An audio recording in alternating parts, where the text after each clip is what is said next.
Good morning, good afternoon, good evening, wherever you happen to be in the world. Happy Wednesday. I always say good morning and realize, look, I'm the only one that's actually getting up in the morning. You know, for most people here, it's probably good afternoon, good evening. We do have some people that it's also a good morning for. So wherever you happen to be in the world, the captain wishes you a good, happy morning, afternoon, evening. Well, you know, we need a word, a good day. Enjoying your lunch, G. It's so nice to see you today, my friend. How the heck are you doing? How the heck are you today? Sorry, folks, I'm off camera here. I'm adjusting. Apparently, I brought my sleep mask with me in here today, and I'm just going, I probably don't need that on the table. Sleep with a sleep mask. So sometimes when I get up in the morning, I walk around with it on my head, not realizing it's there. And then I saw myself in the camera. I was like, oh, I gotta take it off. I've been wearing this all morning. Yeah. But good morning, folks. Good afternoon, good evening. Welcome back to Captain Coder's Academy. We got the crew here. We got the Captain Coder. Read my own name in the chat there. No, we got G here. We got Mooniz. We got Lance. So happy to have all of you folks here today. So nice to see you. I hope you're having a beautiful day. It's a beautiful day for me. We got Dramulks here too. Dramulks, my friend, good morning. It was so nice to see such lively conversation when I woke up in the chat this morning on the stream. Maybe I shouldn't have done this. Maybe I should take it back. But over on the self-promotion, it was so great. There was like hours of conversation here, hours and hours of conversation here. Maybe I should turn it up. I turned slow mode on just to remind. All right, so tell me, maybe I shouldn't put slow mode. I put slow mode on. It's on the lowest possible setting just to remind people that, hey, maybe a thread makes sense. That said, maybe that's over. I don't want to scare anyone off. We need a new channel. What should I make the channel? Hang on, I'll make a channel here. One sec. Here, we got you. I got you. I'm not just a channel here. Let's see how to create category. We're gonna create Dramulks. Dramulks' area. There we go. Dramulks' area. Just for you, my friend. Just for you. All things Dramulks. Here, we'll create a chat just for you, and then we're gonna make one more. Hang on, one more. No unit tests allowed. There we go. We got just for you. We got the all things Dramulks and a no unit test allowed. Do you need anything else? Do you want me I can put a forum down here for you? Yeah. So no, it's so nice to see everyone there in the chat. I read through most of it. It was really nice to see such lively conversation going on there. Maybe I should take that timer off. It's not, the self-promotion. There's a lot of places to self-promote. Maybe it doesn't need to be. Maybe it doesn't need to let me take that off, actually. I think I really wanted it to be like a 1 second. You can't go to 1 second. All right, I'm gonna turn it off. I liked the conversation there. I really did. Okay, perfect. All right, but if you need, if Dramulks, you got your own area there now on the server just for you. I just sparked from self-promotion. Exactly. So I'm gonna leave it there. I didn't mean it. I'm totally joking. I loved seeing that. I woke up this morning, I was going like, why do I have so many notifications? What's going on? And then it was awesome to see. But yes, good morning, everybody. Good afternoon, good evening. Thank you so much for being here. It was beautiful to see all of that conversation. Lance, good morning, my friend. Good morning. You're finishing up your shift in 2 hours. Awesome, my friend. I'm glad we got MMO Pug here as well. MMO Pug with the hype wave. So nice to see all of you this morning. We got the whole crew in here, folks. Got the whole crew. So happy you're here. So what are we working on today? What have we been working on? The skill tree. We're doing a skill tree here, folks. That's why we got, just like this nice person here. It's got this skill tree with all these diamonds on here. She said, the reason I said about making a thread is that we can easily find this particular chat later. Yeah, that's what I would, this is why I like the forum options a lot. But yeah, if you make a thread on it, I wish you could go back and select a bunch of conversations and turn that into a thread. But yeah, maybe slow mode will make it so people are more likely to make a thread. I don't know. Shiny Games, welcome back, my friend. Shiny, how are you? Good morning. Oh, good afternoon to you, I bet. I bet it's a good afternoon. Is that right, Shiny? Is it afternoon for you wherever you happen to be in the world? How are you? How is everybody doing? I'm doing fabulous on this beautiful Wednesday morning, folks. I'm doing fabulous, fabulous, fabulous. I'm having such a good morning. Having such a good morning. Been chatting it up with people, chatting up a storm. I got, what have I been doing? What have I been doing? Yeah, so anyway, we got our skill tree builder. I think we have the back end logic figured out. I think we have the back end logic figured out here. All right, so Shady living in the past. It's 1:05 p.m. That's right. That's right, Shady. You're 5 minutes behind, my friend. 5 minutes behind. Drown says, you in the past 2 minutes, 2:05 here. Oh, you guys are all in the future here. G says, sorry if you woke up from the notification for the chat. No, they didn't wake up. The chat did not wake me up. I woke up, and I'm used to seeing like a couple notifications. So I have a smartwatch. I have this watch that's much smarter than me. I only wear it when I sleep. So I've been sleeping with earplugs in. I sleep with earplugs in, and then I have the shocks. And so I have usually I listen to like podcast or something, like a book. I've been listening to Lord of the Rings actually. So I listen to a book while I sleep. And then this, with those in it, I always get worried I'm not gonna wake up. I'm not gonna wake up from an alarm or something, but I never need an alarm anyway. Anyway, this is like set to wake me up just in case it never goes off. It's only gone off once for me. But I wake up and, it showed 250 notifications. I thought it was fabulous. I was kind of like, whoa. I thought they were all messages for me, but no, it's because I'm subscribed to my own Discord server. No, I did not wake up from the chat at all. Please keep that chat going. We're going to get a whoa, that's right. That's right. Big ol' whoa there. Dramble Moon is asking, Dramble, sure, in the future, can you give me those lottery numbers? Can just play it twice and we both get 100%. That's how the lottery works, folks. All right, so what are we working on today? What are we working on this week? We've got a skill tree. We're trying to put together a skill tree system. We updated our blog yesterday. We didn't quite finish our goals yesterday, so our goals were to implement the skill tree logic. We did unit test on stream yesterday. We didn't quite finish implementing the logic. I went ahead and finished this off stream. I'm really glad we wrote some unit tests because those unit tests did catch some logical flaws I had with how I wanted to set things up. Royal C-Dub Gaming says hello. Royal C-Dub, happy Wednesday. Happy Wednesday. How was your stream, my friend? How was your stream? So nice to see you here this morning. Yeah, so nice to see you. Okay, so what did we do? Yesterday, I went ahead and I finished up, let's make this font bigger. When I program without you guys, when I program on my own, my font, I need to be a little bit smaller. Royal says, good, it wouldn't let me raid you though. Gotcha, I don't know what's going on. So someone else had an issue with that too. I'm sorry you weren't able to raid me. Thanks for thinking of me though. Thanks for thinking of me, I appreciate that. I don't know why it wouldn't let you raid me. I think some other people have had some trouble with it. I've got some other people have told me that too, so I don't know. Shai says, I know I've set the raids to be only from people I follow. Maybe that's it. I definitely am following Royal C-Dub Gaming though. It had an error. Okay, did it say what the error was? Unity skill tree. Okay, so if we go into our core, I just want to show the little bit of the skill tree logic I implemented here. But yeah, we got the whole crew here, folks. I'm so happy you're all here to share this experience with me. The captain's raid settings do not allow you to raid at this time. That's fascinating. I wonder what setting I have there. I'm gonna have to check that out. I don't remember setting up anything in the settings. Maybe there's a default setting. That's interesting.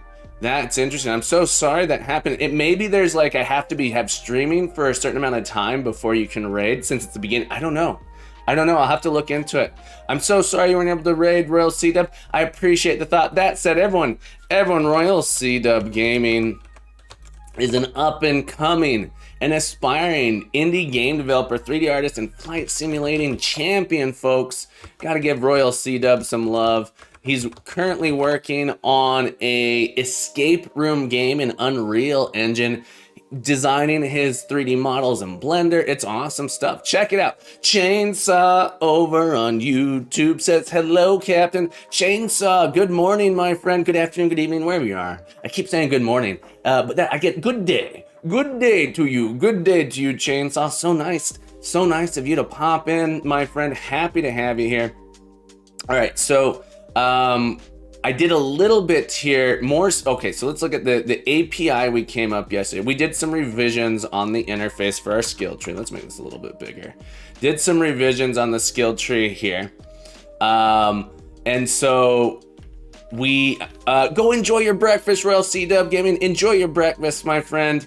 You are always welcome back. Keep coding, keep growing, be the best you can be, and you are welcome back anytime. So our skill tree builder is sort of what we put together yesterday. The idea is the API to this should allow us to construct a skill tree relatively easily. So we came up with the interface of when you have to have a root node.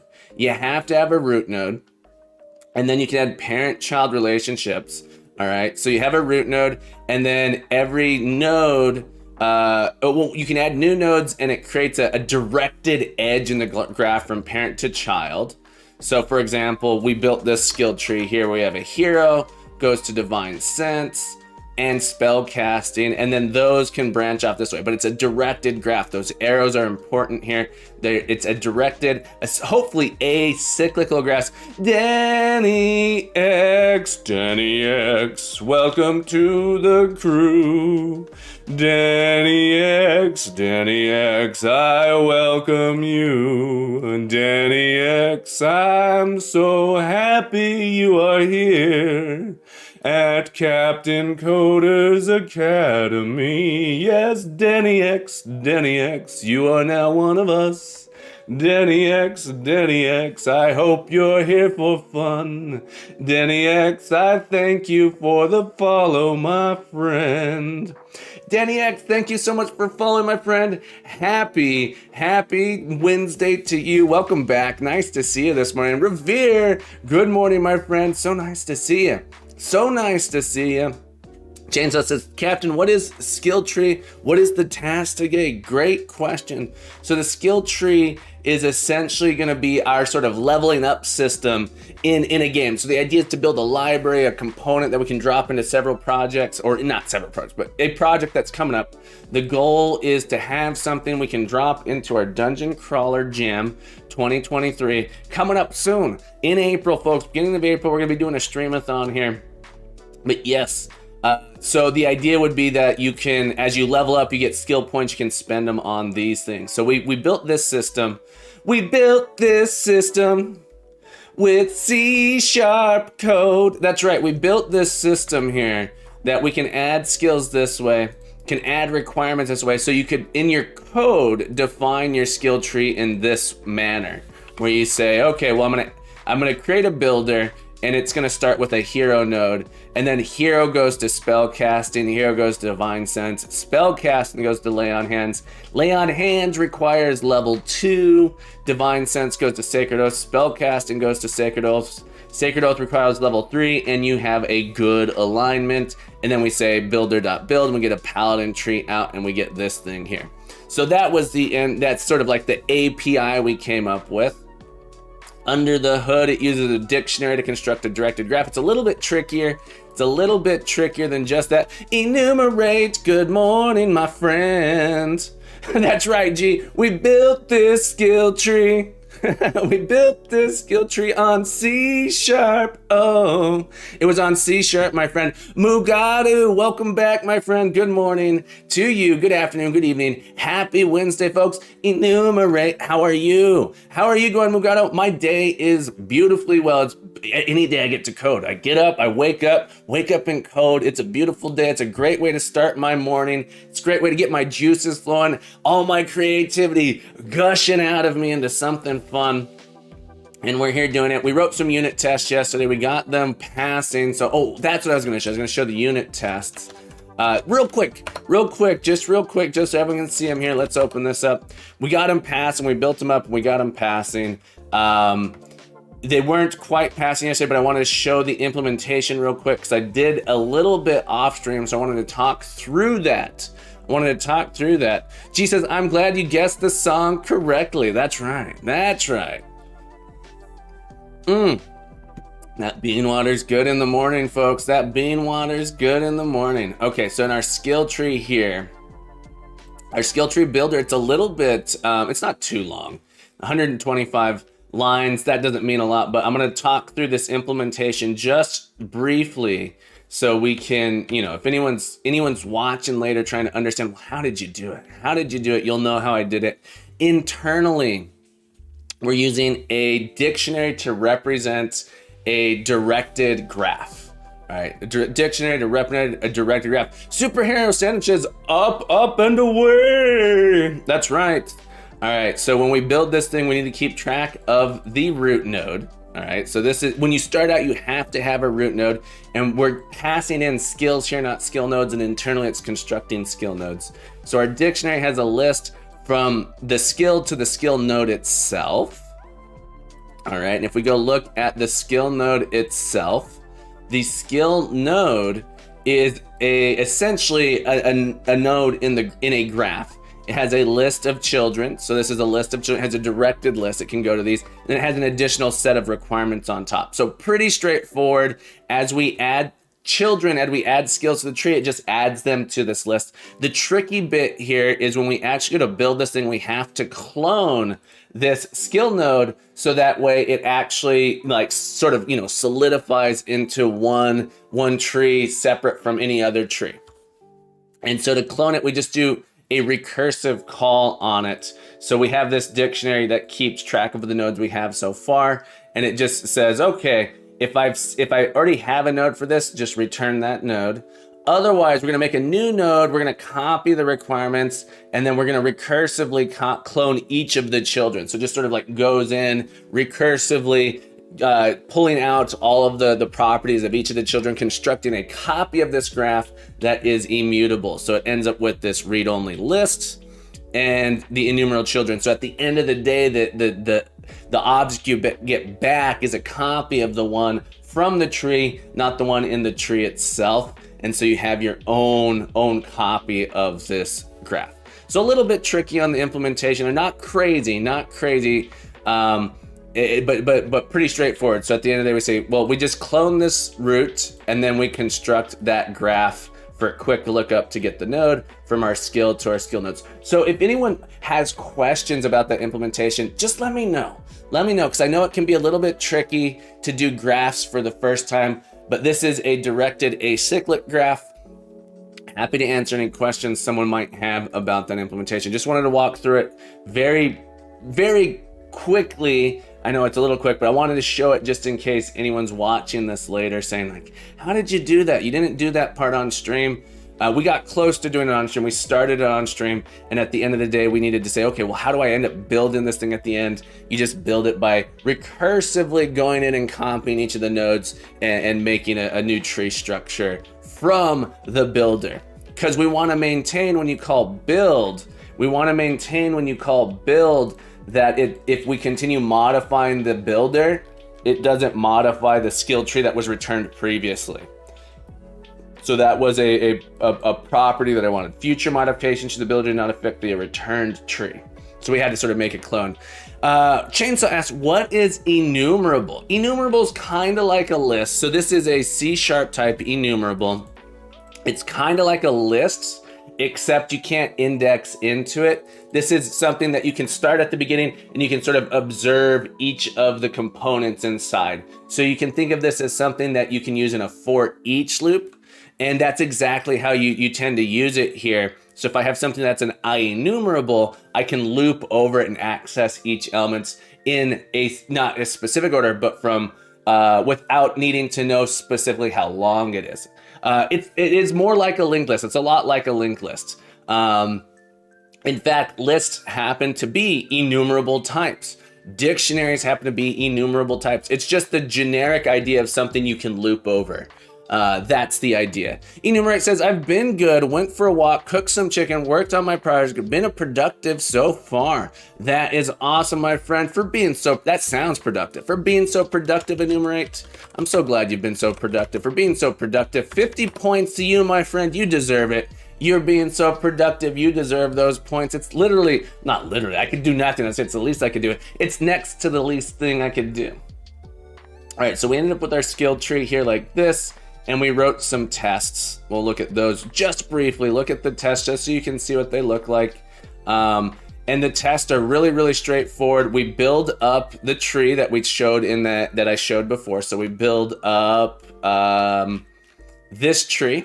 So we build up this skill tree here, and we just check the properties of it. And so then at that point I say, okay, well, the hero node, does that have 2 children, divine sense and spell casting?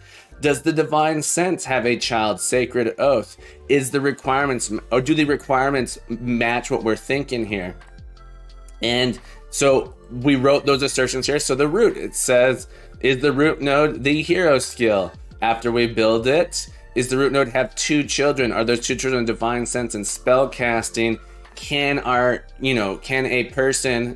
entity with no requirements acquire that? And yes, they can. So that is sort of what we've done here, is check that. And we've done that, made very simple tests, and we can run this and they should all pass. They should all pass. Let's run it here. Our skill tree test here. Sir Black Soul says, happy Wednesday. Happy Wednesday to you, Sir Black Soul.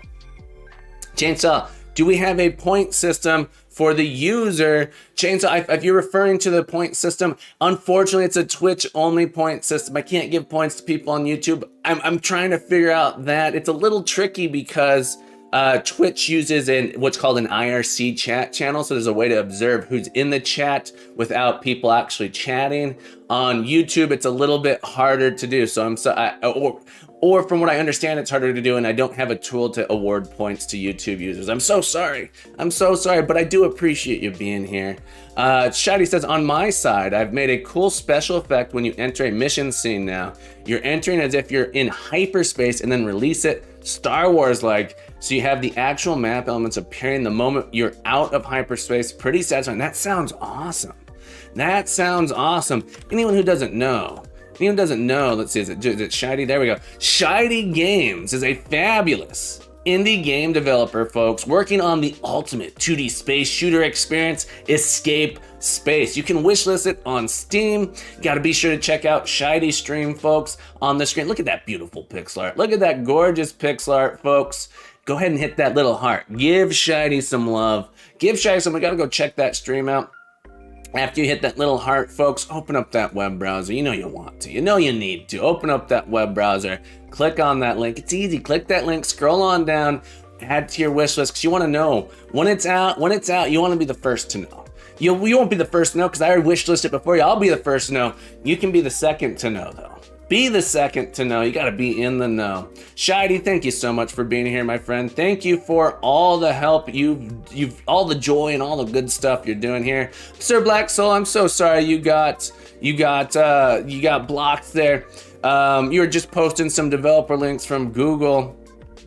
Let me get that. I'm so sorry, Sir Black Soul. Sir Black Soul is saying it should be possible on there. I think the answer is, and I need to write my own bot for it or find another bot that does it.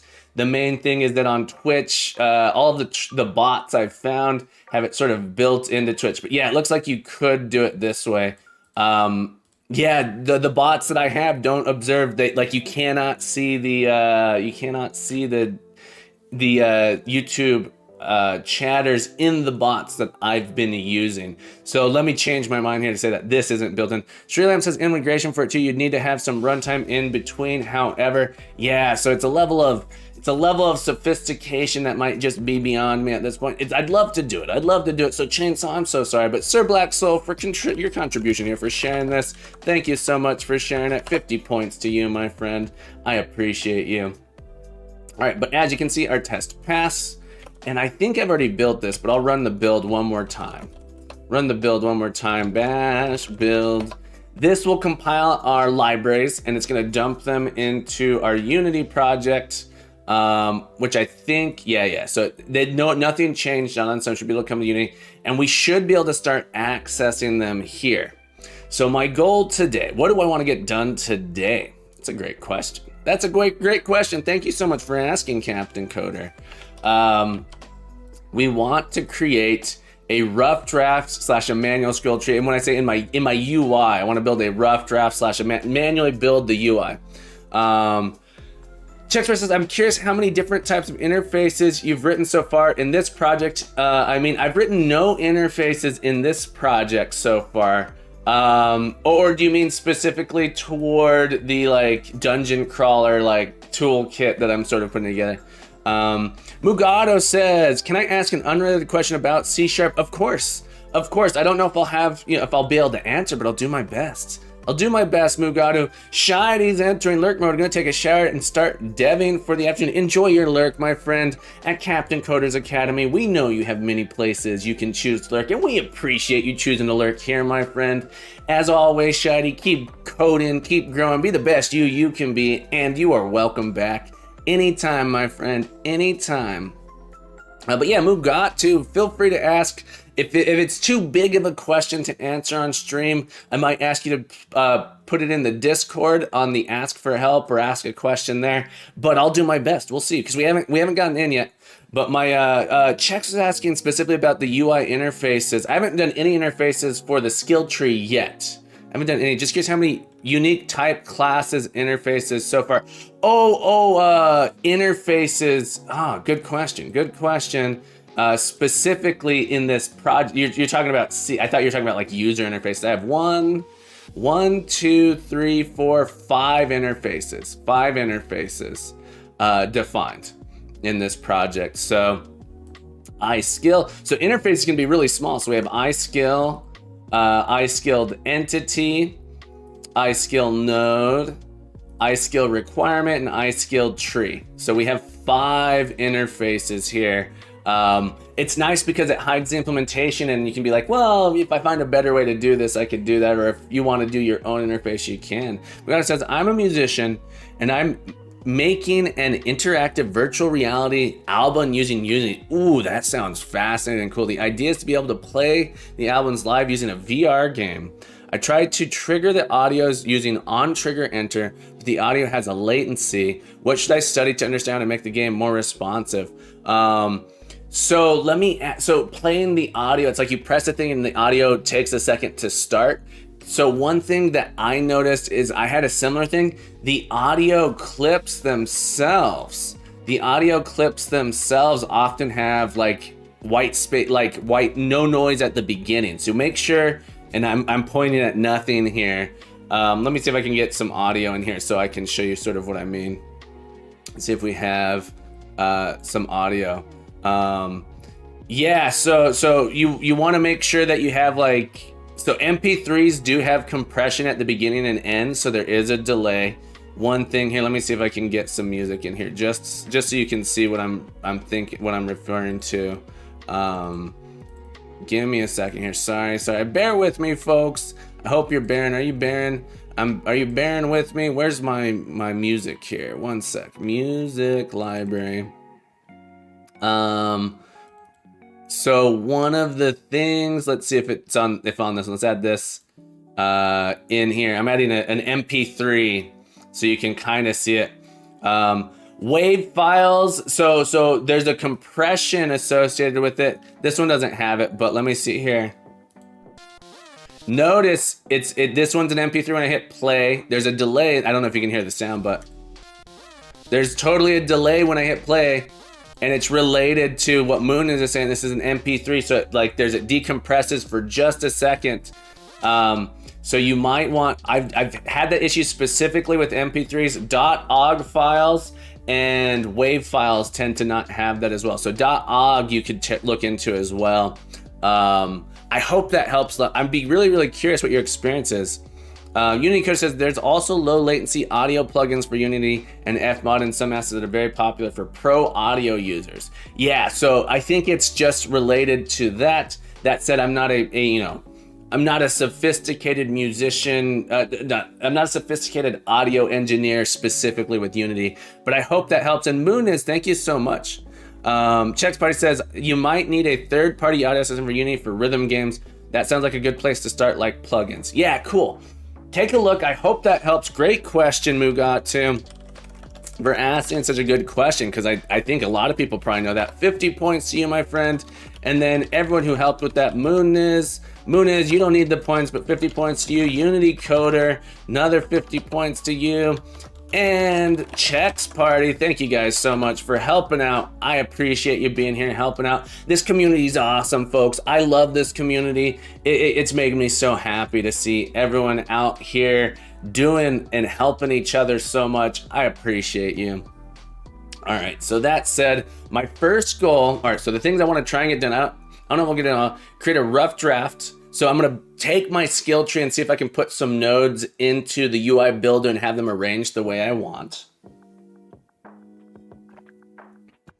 So I had to drink some water there. Then we're gonna extract components from the draft and turn those into like C# components that we can sort of like generate.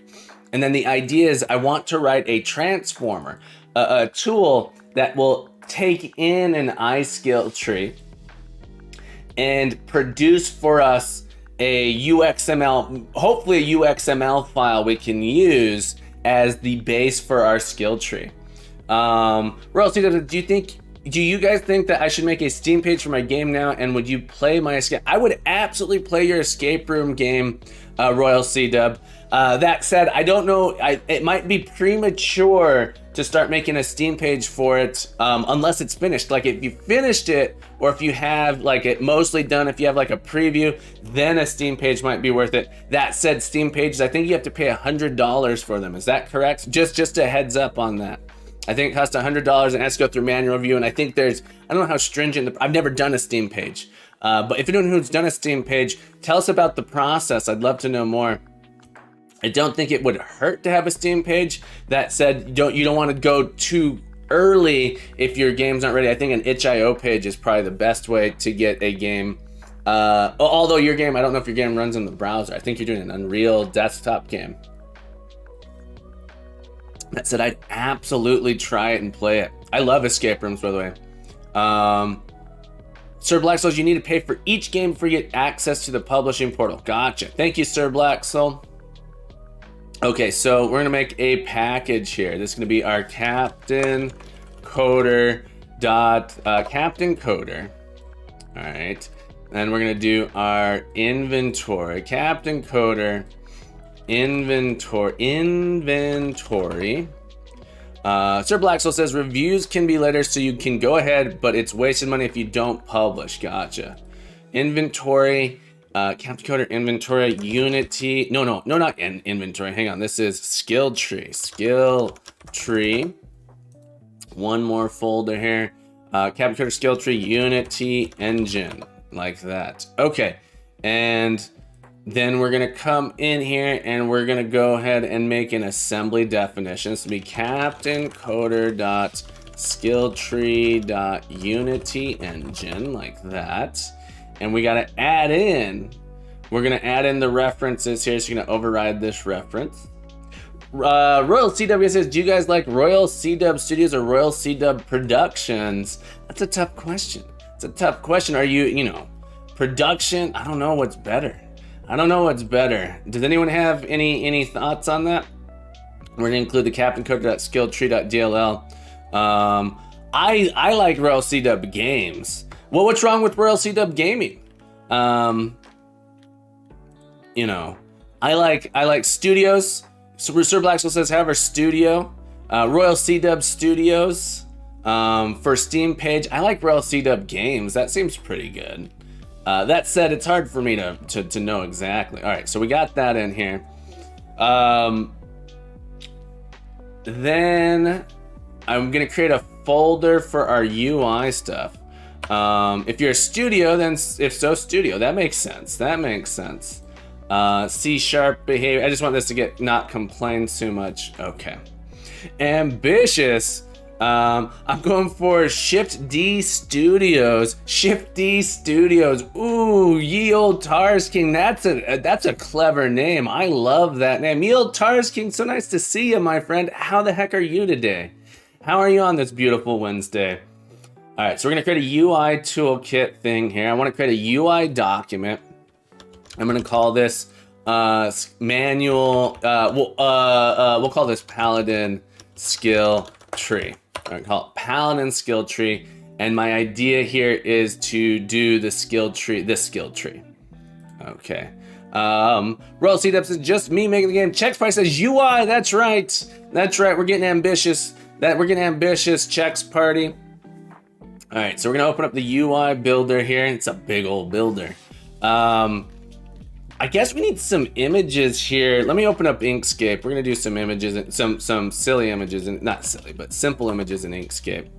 Yieldtar said, I'm good. I'm good. Got that name after using Blender to copy an object. It's Shift D. I love. It's going for like Shift D. Like, ooh, that's a shifty fella. Shift D. I love it. I love it. That's good. Or am I misunderstanding that name?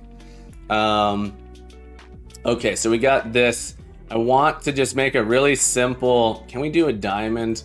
A diamond is just a square rotated, right? A diamond's just a square that's rotated. Let's give you a no fill. No fill. Let's give you a border set stroke. And then we'll rotate you if we can. Rotate. Boom. A diamond is just a square that's been rotated. We'll give you, hang on. Let's do a fill color here. How do I get to my fill? Why is this so big? Why is this so big? Hang on. What's going on here? Why is the UI being weird? I want this. Okay. Fill stroke style. Let's make you in pixels. Let's make you 3 pixels. Is that right? Why am I in such a weird mode? Pixel mode. Width. Let's go with 128. 128. Hang on. Why are you doing that? 128. 28. Why? That's. The UI is being super weird here. Hang on, folks. Give me a minute. There we go. I wonder, OBS seems to be doing some weird stuff. Gordienko Games. Hello, my friend. Yield Tarzan, no, that's what I was going for. Gotcha. Well, it came across well. Royal C-Dub, try to restart the program. Making it resizing fixed it. Great suggestion. I was about to do that, but I didn't. It ended up not needing it. The idea is I would like to have like my icon or something go inside of here. Gordienko Games, how are you today, my friend? So nice to see you again. Welcome back to the Academy. Yeah, so this is gonna be set up so we put the. So one thing I'm worried about is that I don't know if we can do it. I think specifically said you can't do masking using the UI builder. And so one of the things I'd like to be able to do is say I had some image I wanted to put in here. Say I had some skill. I might have to manually build these out, which is, I guess, wouldn't be that big of a deal.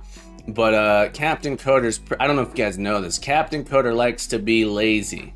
Captain Coder likes to be efficient. Programmers aren't lazy. We're efficient. Perks. Thanks for following me today. We got perks in the house. Perks has followed us today. Welcome to the crew, Perks. I would like to welcome you to Captain Coder's Academy. Perks, I welcome you to the show, my friend. Welcome aboard. Perks, thank you so much for the follow, my friend. Welcome to Captain Coder's Academy. I am Captain Coder. Captain Coder is me, and me is a computer science educator, computer science teacher. If you have any questions, program related or otherwise, do not hesitate to ask. I'll do my best to answer. I don't always have the answers. G, my friend, have yourself a beautiful day. Keep coding, keep growing, be the best you can be, and we'll see you next time. Have a beautiful day, my friend. But perks, backseat coding is highly encouraged here. We are working on every week we do a new project here. This week we're working on a skill tree. If you want to get a little bit caught up on what we've done so far, we're on day 3 here. We've been building out this skill tree, but we got a little blog in case you're curious what we've been working on. First day, we set up our design document project. Yesterday, we built out the logic for our tree builder, did some unit testing. Today, we're going to see if we can't get a UI sort of forming somehow, some way, somewhere. You're a fish ant. Oh, I'm a fish ant. That I had to read it out loud to understand. Like, why am I a fish ant? What's a fish ant? You're right. I am a fish ant. I like that. All right, but let's say we have this. This is the icon we want in there. We got this thing. I would like for it to sort of automatically scale down and then get clipped into this thing. So you know, I would like for this to be sort of our icon, something like that. It should, you know, I might not be able to make this happen at the new UI, but have it center like that, and then automatically do sort of this masking thing. Where would it be? It would be cut. No, not cut. It's cut. Was cut the right thing? The cut was not the right thing. Path, object, clip. It's either clip or mat. Clip set. Yeah, so then I would like it to do this sort of thing for me, but I think the UI toolkit doesn't have that feature, but you previously in the canvas, there's like a masking thing we could do for that. So I'm not quite sure how I'm gonna do it. We're gonna find out, but we're gonna make this, I'm gonna give it a little bit of a background in there, and we're gonna see if we can add images inside of it, inside of the UI toolkit here.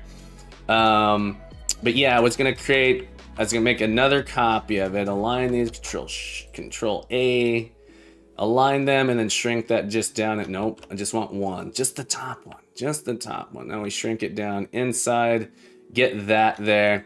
And I was gonna set, yeah, so we have this little thing here, give that one a border, and then the inside one, hang on, we gotta give the inside one a color first. We'll give that one white, and we'll give the outside one a, what, yellow? Red. Ooh, maybe we give it a gradient. Red looks pretty good though. But this is gonna be our skill tree icon. Let's make that border not so. There we go. All right, this will be our skill tree icon. See if we can get this to work. Let me come in here, save this as, I'm gonna do this off screen real quick. Don't want to reveal, you know, since people are actually watching me now, I got to be a little bit more careful about how much information I spill out onto the stream. Artifice, welcome back. Artifice, how are you? That one hurt a little bit. I need to drink a little bit more water. Artifice, happy Wednesday, my friend. How the heck are you? Nice to see you again. Roll C-Dub, welcome to lurk mode. Thank you so much for lurking here. We appreciate you. Remember, you're welcome back anytime, my friend. You are welcome back anytime. So I need to get into my repository here. Give me a sec. I'm saving this file off the screen, just to be safe. Safe-ish. I don't know how safe it actually is here. Arthur says, I am great. How was the end of yesterday's stream? How much progress? Good question, Artifice. We have, and I'll post it again. I know we just did it a second ago, but we have a little bit of a blog. We made some good progress today. We didn't quite finish yesterday, so I finished a little bit off stream, but at the end of day 2, I went ahead and finished the implementation of the skill tree builder and got the test passing off stream. And so we ended up with a full implementation of the, full implementation is a strong word, with an implementation of the skill tree builder that was able to do the things that we wanted it to be able to do. So we were able to build this skill tree using it. That said, there's no UI for it yet, but all of the logical components of it work to build this skill tree. So we're gonna see if we can actually build this skill tree in the UI now. Maybe make it a little bit nicer than this. But let me get here, we're in our skill tree, and we're gonna make a folder in here called art. folder called art. And then this is going to be called our skill node SVG. Okay, so now I got this back. Now I'm in the right spot. Let's do this here. But I'm doing beautiful, my friend. I'm doing beautiful. It's a beautiful day here. It's a beautiful time to be alive. That flowchart was made using Mermaid. Good guess. Good guess. That's right. It was made using Mermaid. Nice and simple. Nice and simple little chart there. I kind of want to do something similar for my skill tree where it will automatically generate your skill trees and you can like drag them around. I don't know if I can make that happen with the UI toolkit, but we're going to try to get that to work. Okay, so we have this. We're going to go ahead and export this as a ping here. The Dev Dad. What a great name. Welcome aboard, Dev Dad. Happy to have you here. Good afternoon, good evening, good morning, wherever you happen to be in the world. It's so nice to see you today.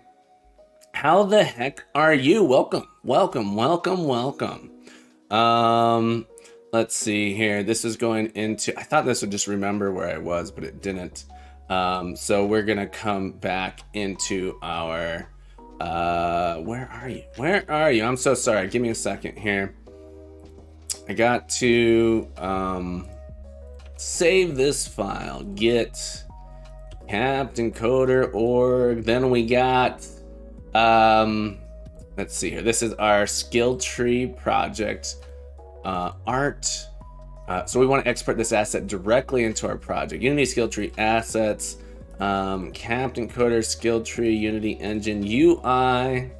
Here we go. Sorry, folks, it's taking me a little bit longer than I wanted to get out here, but let's create a folder called sprites.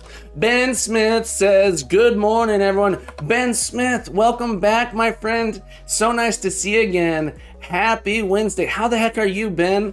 So nice to see you.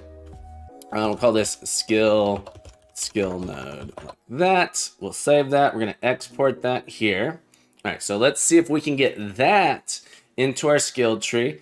Like this. Okay, so we should have this in our Unity project. Now, I hate that this gets stuck on top when I do that. Okay, so we have sprites. We have the skill node. Okay, so I want to get these dropped into our UI. So we should be able to do that. The thing that's super weird to me, is there's no image component here in the builder. So it's always like I have to add a visual component, but we'll do that for now. Let's create a visual component that's going to be called, I'm going to just call this our container. And the skill tree is going to go inside of this. Can I just add, I really want to just be able to add in an image. But I think it ends up being a visual component with a sort of, maybe I need to create a type that is specifically for doing an image and then have it so you can set the asset on it. I'm not sure. Let me take a look here. I'm gonna do a quick Google because I'm learning the UI toolkit. UI toolkit, add image. All right, how to display raw image in UI toolkit. From 2020, I think that's what you're looking for. UI element.image, a visual element representing an image. Yes, but how do I get one directly in the UI builder? That works for me. I would like to achieve the same thing. My first problem is that UI builder doesn't seem to support the image class. I tried to add this manually to the UXML tree. Image accepts its source from a custom style, which currently do not play nice with the UI builder. I would recommend staying away from the image class. Nowadays, you can assign a render texture directly to the background of a visual element. Ooh, we can do a render texture. Maybe that's how we do it. Ben says, I'm doing all right. Your stream is a welcome distraction from work while I'm dealing with a third-party API that updates without versioning. That sounds painful. That sounds painful, my friend, but you're always welcome here. I'm glad it's a welcome distraction. Ben, so nice to see you again, my friend. Happy to have you here on this beautiful Wednesday. Hope it's beautiful for you. I hope it, I hope that third-party updates goes a little bit better in the near future. We can set the background image. Ben the rat, welcome to the stream. Ben the rat, I welcome thee. Ben the rat, I'd like to say thank you for following me. Welcome to Captain Coder's Academy, Ben. Thank you so much for the follow, my friend. Happy to have you here. Happy to have you aboard on this beautiful Wednesday. And Immortal says, Ben, it doesn't even use the commit for a version. That sounds terrible. Thank you, Ben the Rat, for such a nice compliment. I appreciate that. I appreciate you. I hope you enjoyed that that song just for you for fall. And you get me so excited when we get a follow here. Sorry, I should have mentioned it's only available in 2021. Maybe we do it with the background element like that. Okay, so we're gonna call this node like this, or this is gonna be our hero node like this. And Mark says, I think you should be Captain Chorus with your singing. Yeah. Check says, darn, it's my bedtime, so tired. Wish you smooth sailing with the UI stuff. Check's party, thank you so much for being here, my friend. Get yourself some rest. Have some beautiful dreams, my friend. As always, you are welcome back anytime, and I'm looking forward to your next stream, my friend. Ben says, I'm making a game too. Awesome, Ben. What game are you making? Tell us about your game. What engine are you using? Using Unity, using Unreal, doing a custom engine? We gotta know. I love hearing what people are doing. And you know, no worries. You don't have to. A robot game. That sounds interesting in Unity. If you'd like to, no pressure. We do have a Discord. We have this awesome community forming over on Discord, and you're totally welcome. We have this game forums where people post links to their stuff. There's also just a games chat if you want to just do a quick game chat. But the games forum is a great place. You get your own thread, get to promote your stuff. I'd love to check it. I like checking stuff out on stream as well. Please share your work. You don't have to join the Discord. You don't have to, but it's there for people who want to share, chat, learn, and code and grow together. It's been an awesome experience. Okay, so we got our hero node. This one, okay, so the hero node is going to be an absolutely positioned thing. It's going to have a width and a height of 128, 128. Okay, and then it's going to have a background image in there, and maybe that should scale. Have the background image. This is going to be our node, skill node like that. Okay, so the idea is we have these nodes that look like this. Can I resize that? You can't grab the corners. Interesting. All right, so this is our skill tree nodes. We should be able to drop these in various locations, and the idea is this is a generic little node that we can put in places. That's good. Okay, so we got our hero node. The idea is to recreate a rough draft of this skill tree here. So that's our hero node. We're gonna do divine set 1, 2, 3, 4. We need 4 more of these. 1, 2, 3, 4, 5 total. Is that right? 5 total. 1, 2, 3, 4, 5. Yeah, 5 total. Like this. Okay. And we're gonna lay it out this way. All right, so this is gonna be our divine sense node. Divine sense. I'm gonna just call these, I'm not gonna have the word node on it. Hero, divine sense, spell casting. What's this one? This one is sacred oath. Sacred oath. This one is lay hands. Lay hands. Lay hands. Okay, so the idea is we have these nodes. I would like a way to, maybe we just make a different image for each one of these. I was kind of thinking it'd be nice to have a little icon. I want to see, yeah, I'm going to try that. I want to see if we can get an icon to just clip inside in the middle of this and be in there.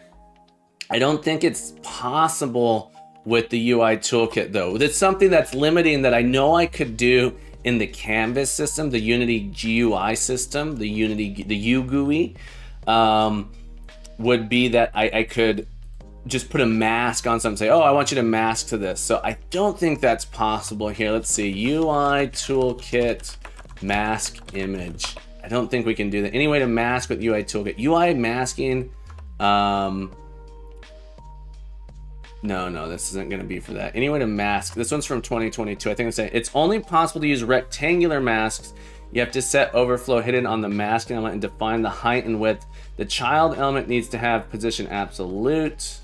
If you're not afraid to add in dependency vector graphics and using SVG asset, this is a thing that you can do. Ooh, this looks kind of cool. I'm gonna hold off on this though.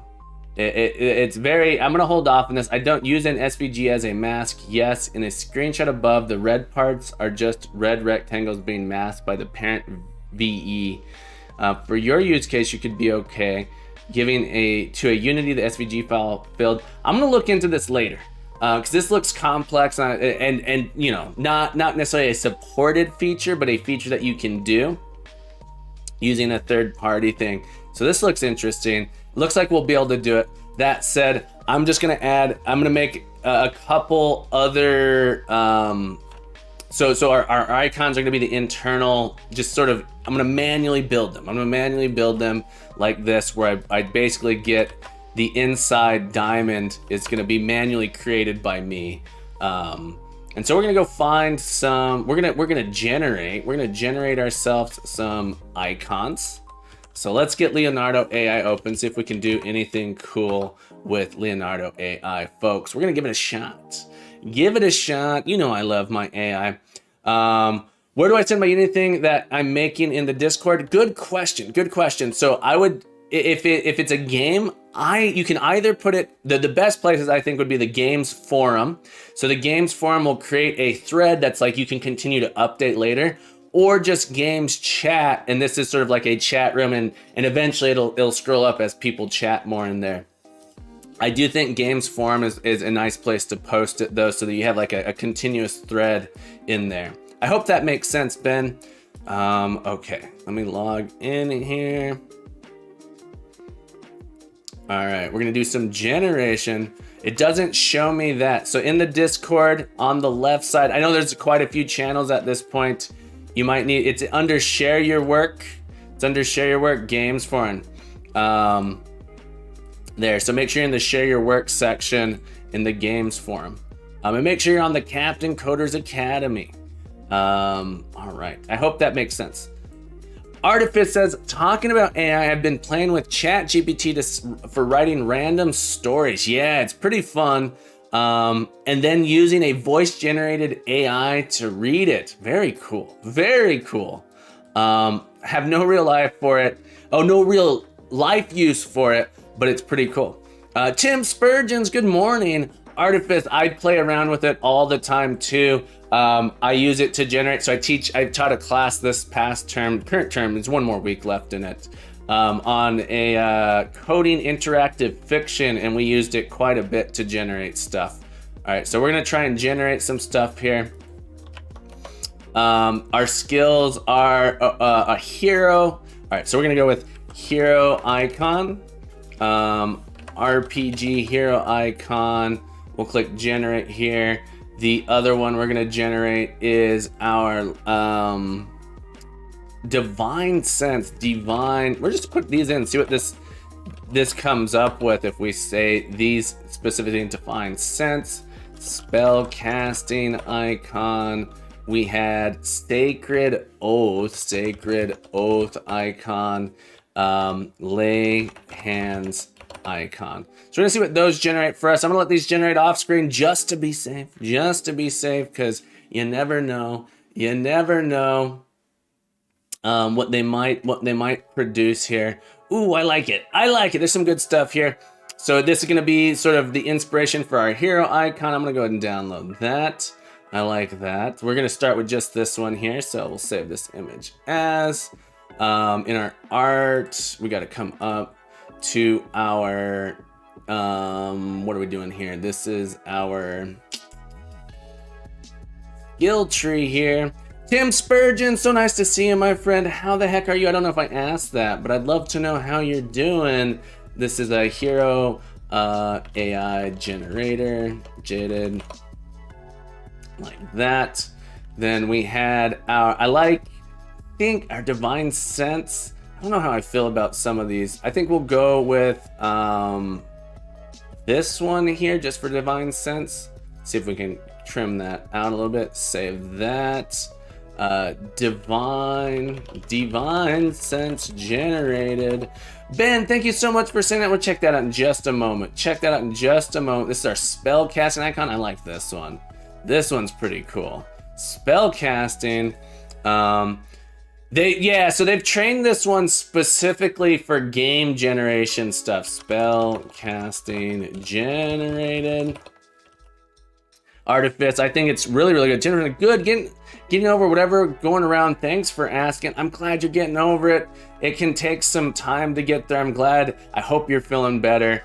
I know a lot of people have been sick. A lot of people have been sick. We're gonna save this as our this was our sacred oath generated. And what else? We had one more. This is our lay hands. It's not so good at the hands. Let's go with the least creepy one, maybe. Let's go with paladin instead of lay hand. Paladin hand icon. Let's see if we can do that. Elite Stormstrike UI is always so much work. Absolutely. So, one of the things, it's really, really quite nice. Maybe this will be our lay hands icon here. This one's almost what we want. We might also have to add, all right, let's do prompt magic, paladin, lay hands. I don't like anything. Paladin's lay hands icon. Let's go with cartoon. Let's see if that helps. Sometimes something to do a cartoon seems to help. This one's creepy. Chainsaw says, yeah, due to viral fever. Yeah, I think a lot of people are having stuff. A lot of people. I'm glad people are doing it, getting a little bit better. Ben, while this is loading, let's check out what Ben posted here. Ben over in the games forum posted Billy Bob's Adventure Unity game. Ooh, look at this. Open here. Look at that picture, folks. Did you make this 3D art? Did you make this 3D art? That looks cool. Fun fact, my nickname for many years was Billy Bob. Made it in Blender. Nice work, my friend. Nice work. This looks awesome. Thank you so much for sharing, Ben, for sharing that with us. Ben, they're at 50 points to you, my friend. Thank you so much for sharing. I love seeing people share their stuff. It's so nice. Okay. Here we go. I like this one. We're gonna go with this for our lay hands icon. What do you think? This one or this one? Oh, maybe this one. I like it. We'll go with this one. See if we can get just those hands are creepy, actually. We'll go with this one. The hands, if you look too close, they get creepy, but this one doesn't look so bad. We'll save this image here.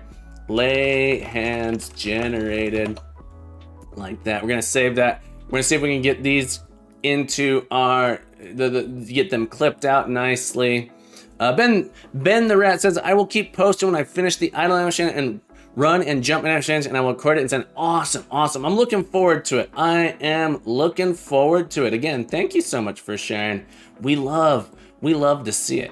Anyone else who has stuff to share, please do so. Let's get our hero generated here. This is gonna be giant. So we're gonna have to scale this bad boy down a little bit. Scale you down. We're gonna scale you down into the abyss. Scale you down. All right, we're gonna copy this inside one. All right, we gotta get this scaled down so it's gonna fit nicely in here. All right, scale. A little bit. There we go. We're gonna scale it down. We're gonna chop out that chunk there. Maybe bring it up this way. We'll find out. Put this here, put it here, and we're gonna clip it. Object, clip it, set. All right, so now we're gonna have that. Ben there says, but I have a problem. It says input axis horizontal is not set up to change the input. Use edit settings input. I don't know what to do in input. It depends. So if you're using the old, it sounds like you're using the original input system. It depends on your code. You might just have a typo in there, but this is in the, what is it? Edit project settings, input manager. So if you're using the old input manager, it's referring specifically to an axis you have here. If you're saying with the lowercase h, you might just need to put a capital H for your horizontal. The capital is important here. So you might just have a lowercase h. You're saying horizontal there in the chat. Is it spelled exactly like this? Make sure it matches exactly that input. So you might have the input missing, but you can check in your input manager, make sure it's this, and then this is the string that you want. I hope that is helpful. Okay, so we're gonna come over here, we're gonna clip this, we're gonna make a copy of this, V. Okay, and then we're gonna center this guy here, Control Shift A. First selected, center that, nope, wrong direction. We want to center you this way. Select. First selected, we're gonna stop. Center. Okay, and then these are all selected now. Gotta bring this to the front. Bring it to the front. First selected. This one, center. Oh my goodness, why can't I click? There we go. And now we got this little icon here. It's not the best icon, but it'll do. That'll do. This is gonna be our hero icon. We'll group that together. We're gonna export this PNG, the selection, make sure we have selected, export as, I hate that it resets this here. Let me go ahead and bookmark that 1 second. Elite Stormstrike says, I like it. Me too, Elite Stormstrike. It came out. It's not bad. It's not bad. I've seen better. But I've also seen worse. We're gonna go get here. It's pretty damn good icon for a few minutes work. Exactly. That's exactly right. We're going for, you know, medium quality. For, you know, what's the thing, like, you can spend money, you can spend time, you can spend effort. We're trying to get, you know, a nice mix of those three. We're trying to get a nice mix of those things. No money, so effort versus quality. The AI stuff makes it so nice in that regard. Ben says, is it in horizontal velocity? Do I need to change the H to a capital H? If you're, so you might need, so Ben, what I'll say is, it might be a little bit better, so if you're gonna need to post code perhaps, is in the text channel here, ask for help. Can you create a new post and post your code? Post your code so we can see your code, and that will be helpful. So in the Discord, ask for help, create a new post your code, and we'll be able to see it, and we can help you that way. Without seeing the code, it's much harder to help you out. But yeah, give it a shot, we'll take a look. Here we go. We're going to go into our GitHub, Captain Coder org, skill tree. And then we're going to go into Unity skill tree. I'm going to bookmark this sprites folder real quick. Sprites, we're going to put that in our quick access so we can get right there to it. Okay. So now when I go to export as, it's the first option, sprites. Okay, cool. This is going to be our hero node. Okay, export that. So we should get our hero node here in a second. And if I come back to my UI, I can, hang on here, I can open that. I can select here to my hero node. There we go, we get a hero node there. Beautiful. I don't like, I guess the quality got chopped down for some reason. Maybe I should export it to be a little bit bigger. I don't know. I'm not gonna worry too much about it. It might just be that I'm zoomed in too much. At 100%, okay, at 100% it looks okay. What's your Discord channel, Chainsaw? Good question. Here's a link to it. It should be coming through. If it doesn't make it over to you, I'll send the link directly on YouTube as well. Let me know if that doesn't come through in the YouTube chat. Let me actually take a look and see if it came through in the YouTube chat. It came through in the YouTube chat. That's the link to the Discord, my friend. Thank you for asking. Thank you for asking, folks. Okay, so we got our hero icon. Let's get the rest of these in here. We gotta duplicate this. Okay, we're gonna duplicate this again. And then we're gonna come on over to our AI art here. And this one's gonna be our Divine Sense. All right, Divine Sense. Again, we gotta scale these bad boys down so that they're nice something in there. Let's send that to the back. All right, get that in there like that. Ooh, this. I think this one's gonna come out nicely. Not that the other one wasn't nice, but this one I think is gonna be a little bit nicer. Center those together. It needs to be a little bit bigger. Scale that up just a hair. All right, we're gonna select that in here. So we're gonna do the little clipping object clip. There we go. And then we're gonna center that onto the last selected center. I need to move this. Oh, it is in the front already. All right. Select this, center. There we go. Group that together, and then we'll export this PNG as, and of course it wants to reset every time here, but I made a quick one, sprites, and we're gonna call this our divine sense node export. Come in here. We'll be able to make this our divine sense. Ben the Rat says it loaded the image. It says 0%. It's taking long. Gotcha. Divine sense node. There we go. Then we're gonna keep going here. We're gonna make a few more of these. Just a few more. Three more, folks. So I'm gonna go ahead and get this stop. I'm gonna copy this 3 times. I'm gonna copy this 3 times.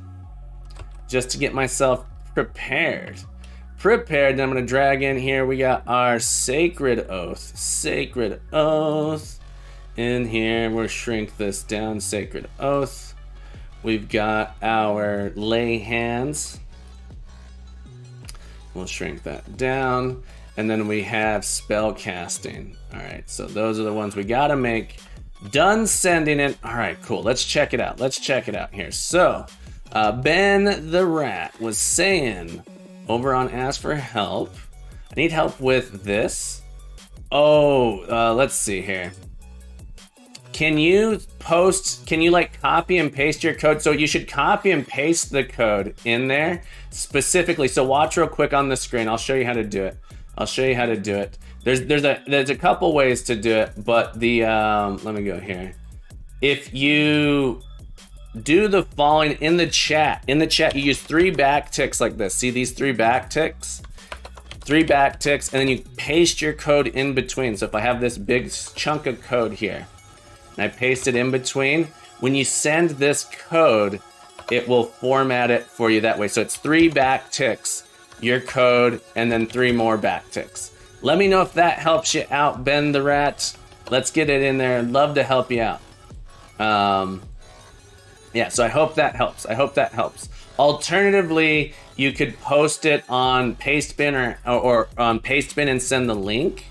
Would be a good option as well. All right, so let's get our spell casting. Sinuskits says CS for coloring. Can you do that on Discord? Ooh, I didn't know Discord had that there. I didn't know there was a C# highlighter on Discord. Nice. For your contributions. Oh my goodness. Sinuskits. I'm so sorry if I'm Sinus Kits. 50 points to you, my friend. Thank you for that little pointer. And also, Sigian, thank you for that pointer, my friend. 50 points to both of you for teaching me something new. I knew that you could do that on Markdown. I didn't know that it was supported on Discord. So that's super cool that is supported on Discord. Let's get this spell casting icon here. Move this to the back real quick. German for sinus box. Gotcha. May I call you Sinus? Let me know if that's not appropriate. But if you're okay with this, I'll call you Sinus. Move to back. I want to move you to the back. How do I get you to go back? Go all the way back. There we go. All right, we want to shrink this down so it'll be nice and in there. All right, shrink it down. Sinus, thank you so much for your contributions, my friend. We appreciate you. You're a fantastic human being. All right, center. That looks pretty good. Let's clip it.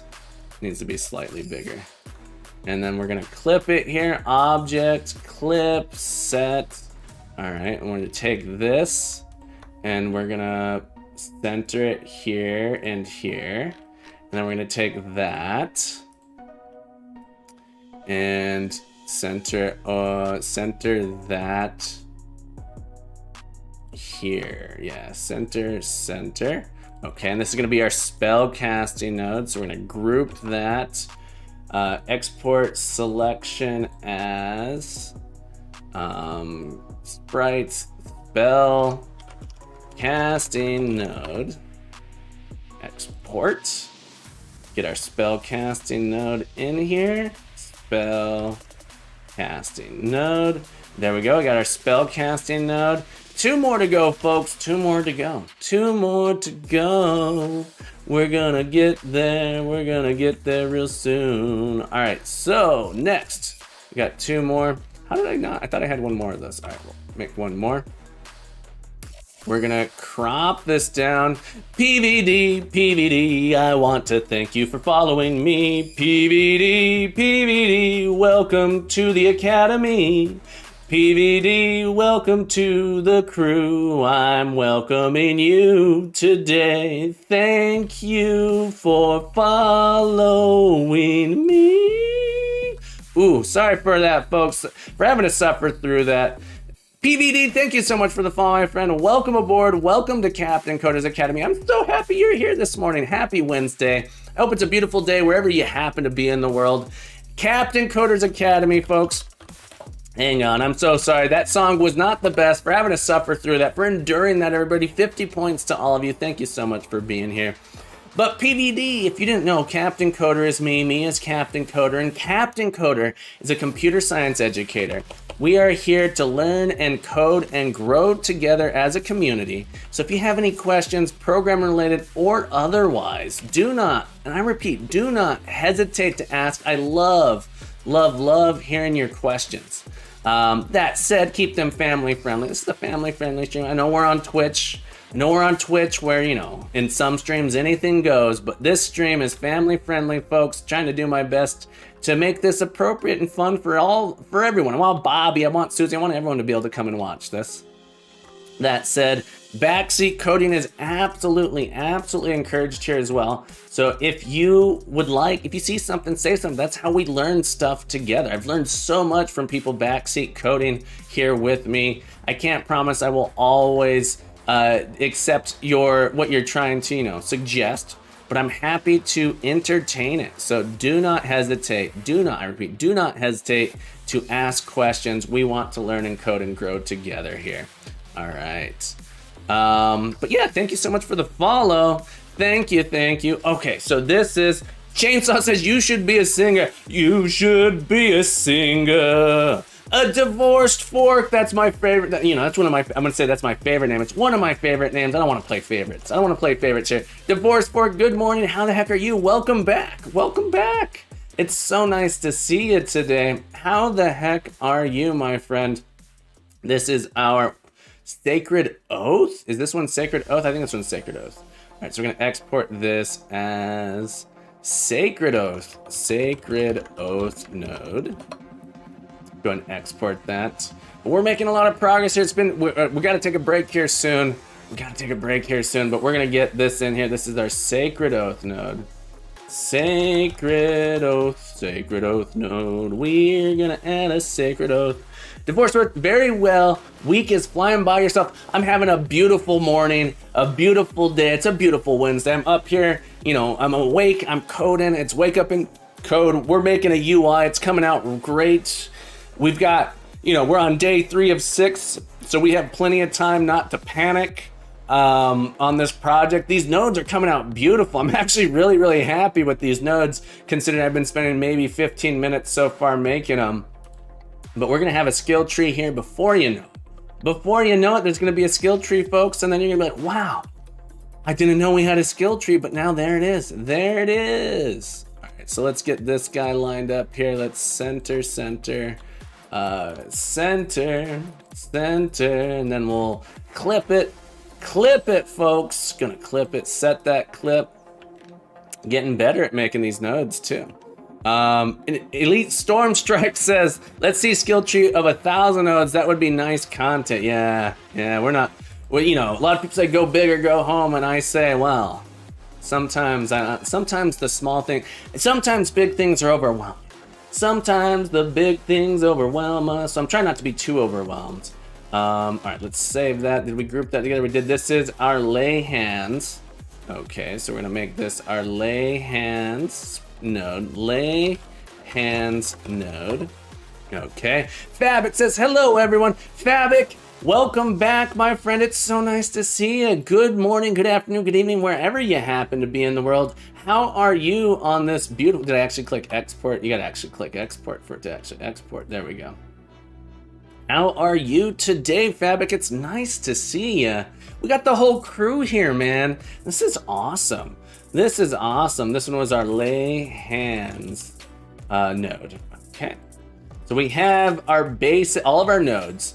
Now we need to figure out, okay, how are we gonna connect these things together, right? So should they be through arrows? What's the dealio?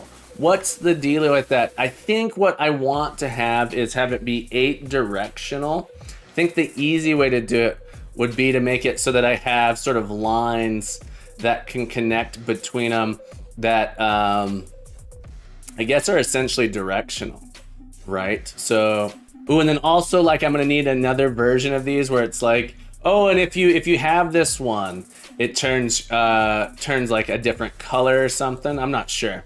Line and then gray line is inactive and colored one is active. Yeah, so I was just thinking that we probably need to make it not necessarily a second version of these. All right, I want to try something real quick. Can I get a version of this where it's just a different color border and then reuse that to change the border color? So I'm curious if I can do this where I set the internal here. I think I need to make a couple copies of this, but where I essentially do a clip on this one. No. Can I do the clip set inverse? Did that work? No, it did not. I want, I think I need a cut. Is that right? Path. Cut path. I want this to, I never can remember which tool to use, but I want it to be different. Did that do what I wanted? Yeah, so now I have sort of this diamond shape that I can set the color for.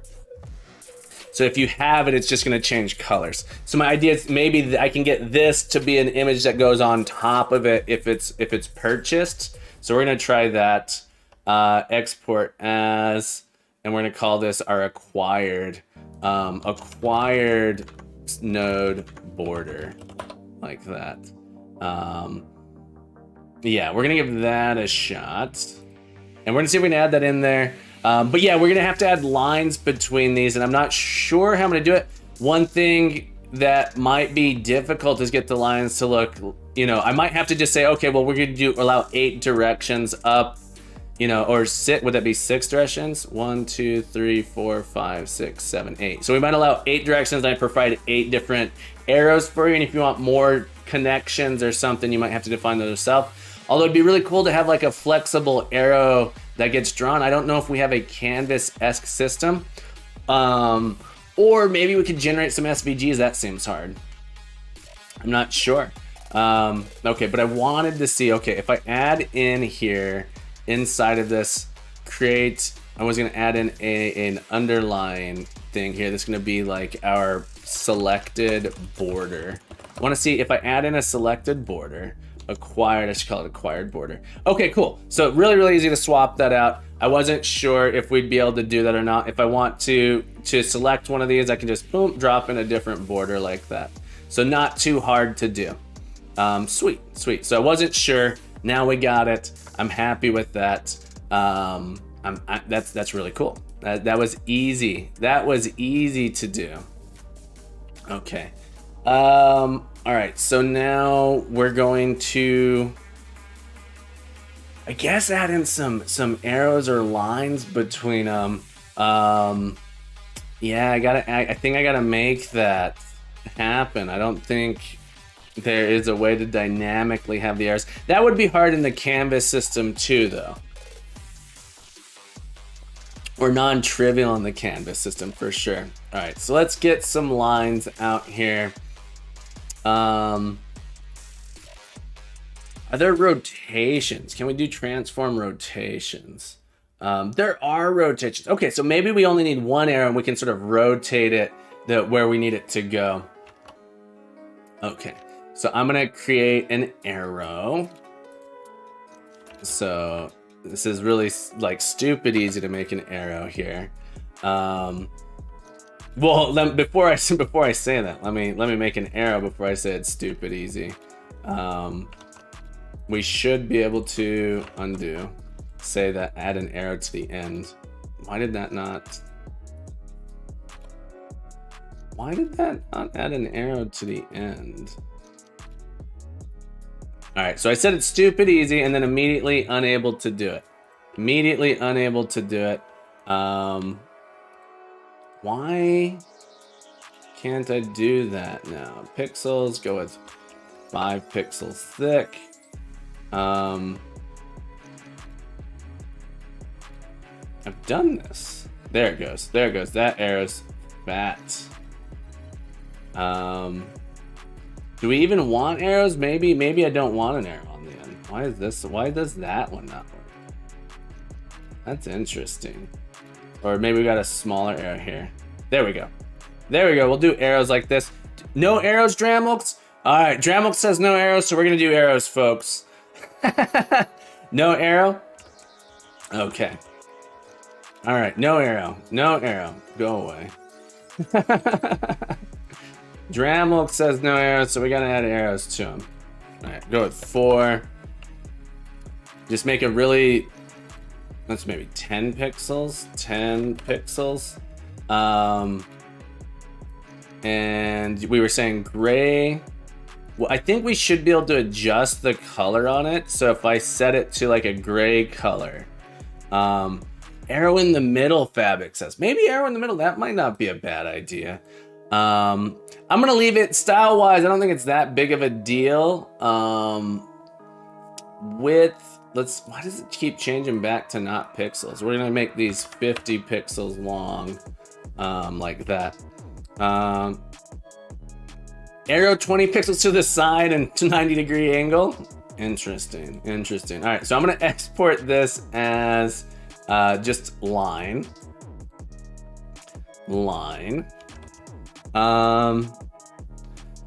Line like that. Says, oh, that just means you're missing a semicolon somewhere in your code. Yeah, that just means you're missing a semicolon somewhere in your code. Okay, and then we're gonna export that line and we're gonna add in, so this is gonna be interesting. My thought is maybe dumb. Yeah, the UI for this is gonna be tricky to do.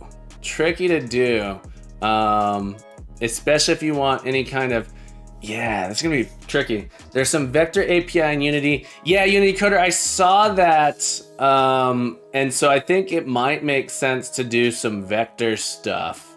Do you want to write your own line visual elements? Yeah, I think I'm gonna have to. I think I'm gonna have to write my own line visual elements.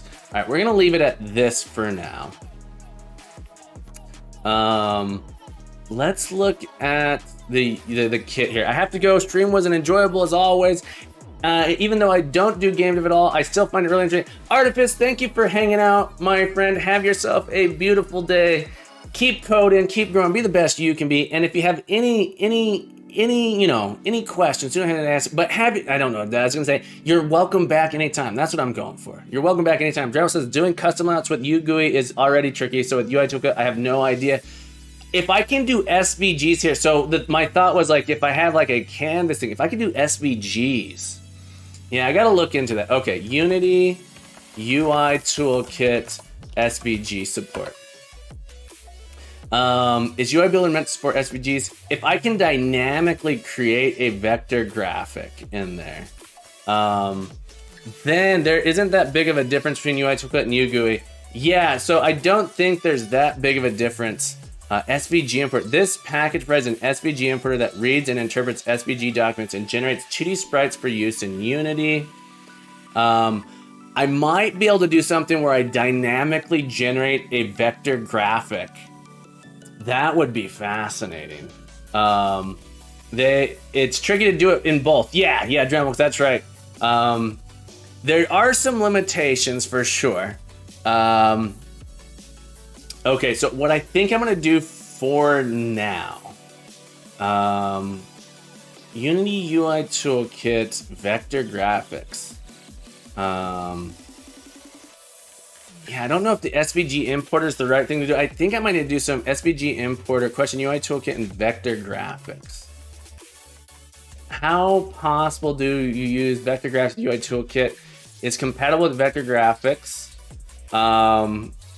You can import SVG assets as a UI Toolkit vector image, which can be set as a background for visual. However, although you can generate vector graphics using vector graphics package, we don't yet provide the tools to generate a vector image asset. Okay, so I won't be able to generate those. Interesting. Okay. So yeah, this is interesting. What we might. Okay, so this is a little sad. I was hoping. What I really want to be able to do is like the user ends up generating a thing, and they get nodes like this that you can just basically click on, change the image, and then if you were to move them around, like the arrows would sort of redraw themselves. That might be a little bit too hard to do. Using dumb arrows, we might be able to, or dumb things. That said, we gotta take a break, folks. We gotta take a break. It's been 90 minutes. I'm out of bean. I've been out of bean water for a while here. I can't. Oh yeah. Well, that's not true. I don't know if I can't. There isn't something here by default that lets me do it. There isn't something built into their builder that lets me do it. That said, I don't know if it's impossible to do without, so my initial thought was like, well, if I can generate a vector graphic that's the right size, because generating vector graphics, the code for vector graphics is super simple. But I was thinking, well, if I could generate a vector graphic, you move this and it'll like dynamically recreate a vector graphic for you. That'd be kind of cool. We're gonna play around with some more stuff when I get back, folks. I do have to take a break. When we get back, Moon says interesting vector API, and ooh, vector API. Oh my goodness, Moon is. Let's see, is this what I was just looking at? No, not quite. Official of mesh generation. This would be over your UI vector toolkit, vector API that recently landed. Oh, this looks awesome. Okay. We got to make some coffee. We need some more bean water. When we get back, we got to do some stretching. We're way over time at this point, folks. We're way over time. I'm just so excited about all this. I'm going to get some bean water. Get your friends, get your family, get your animals. We're going to do some stretches when we get back. So hang tight. The captain will return.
Thank you everybody for bearing with me.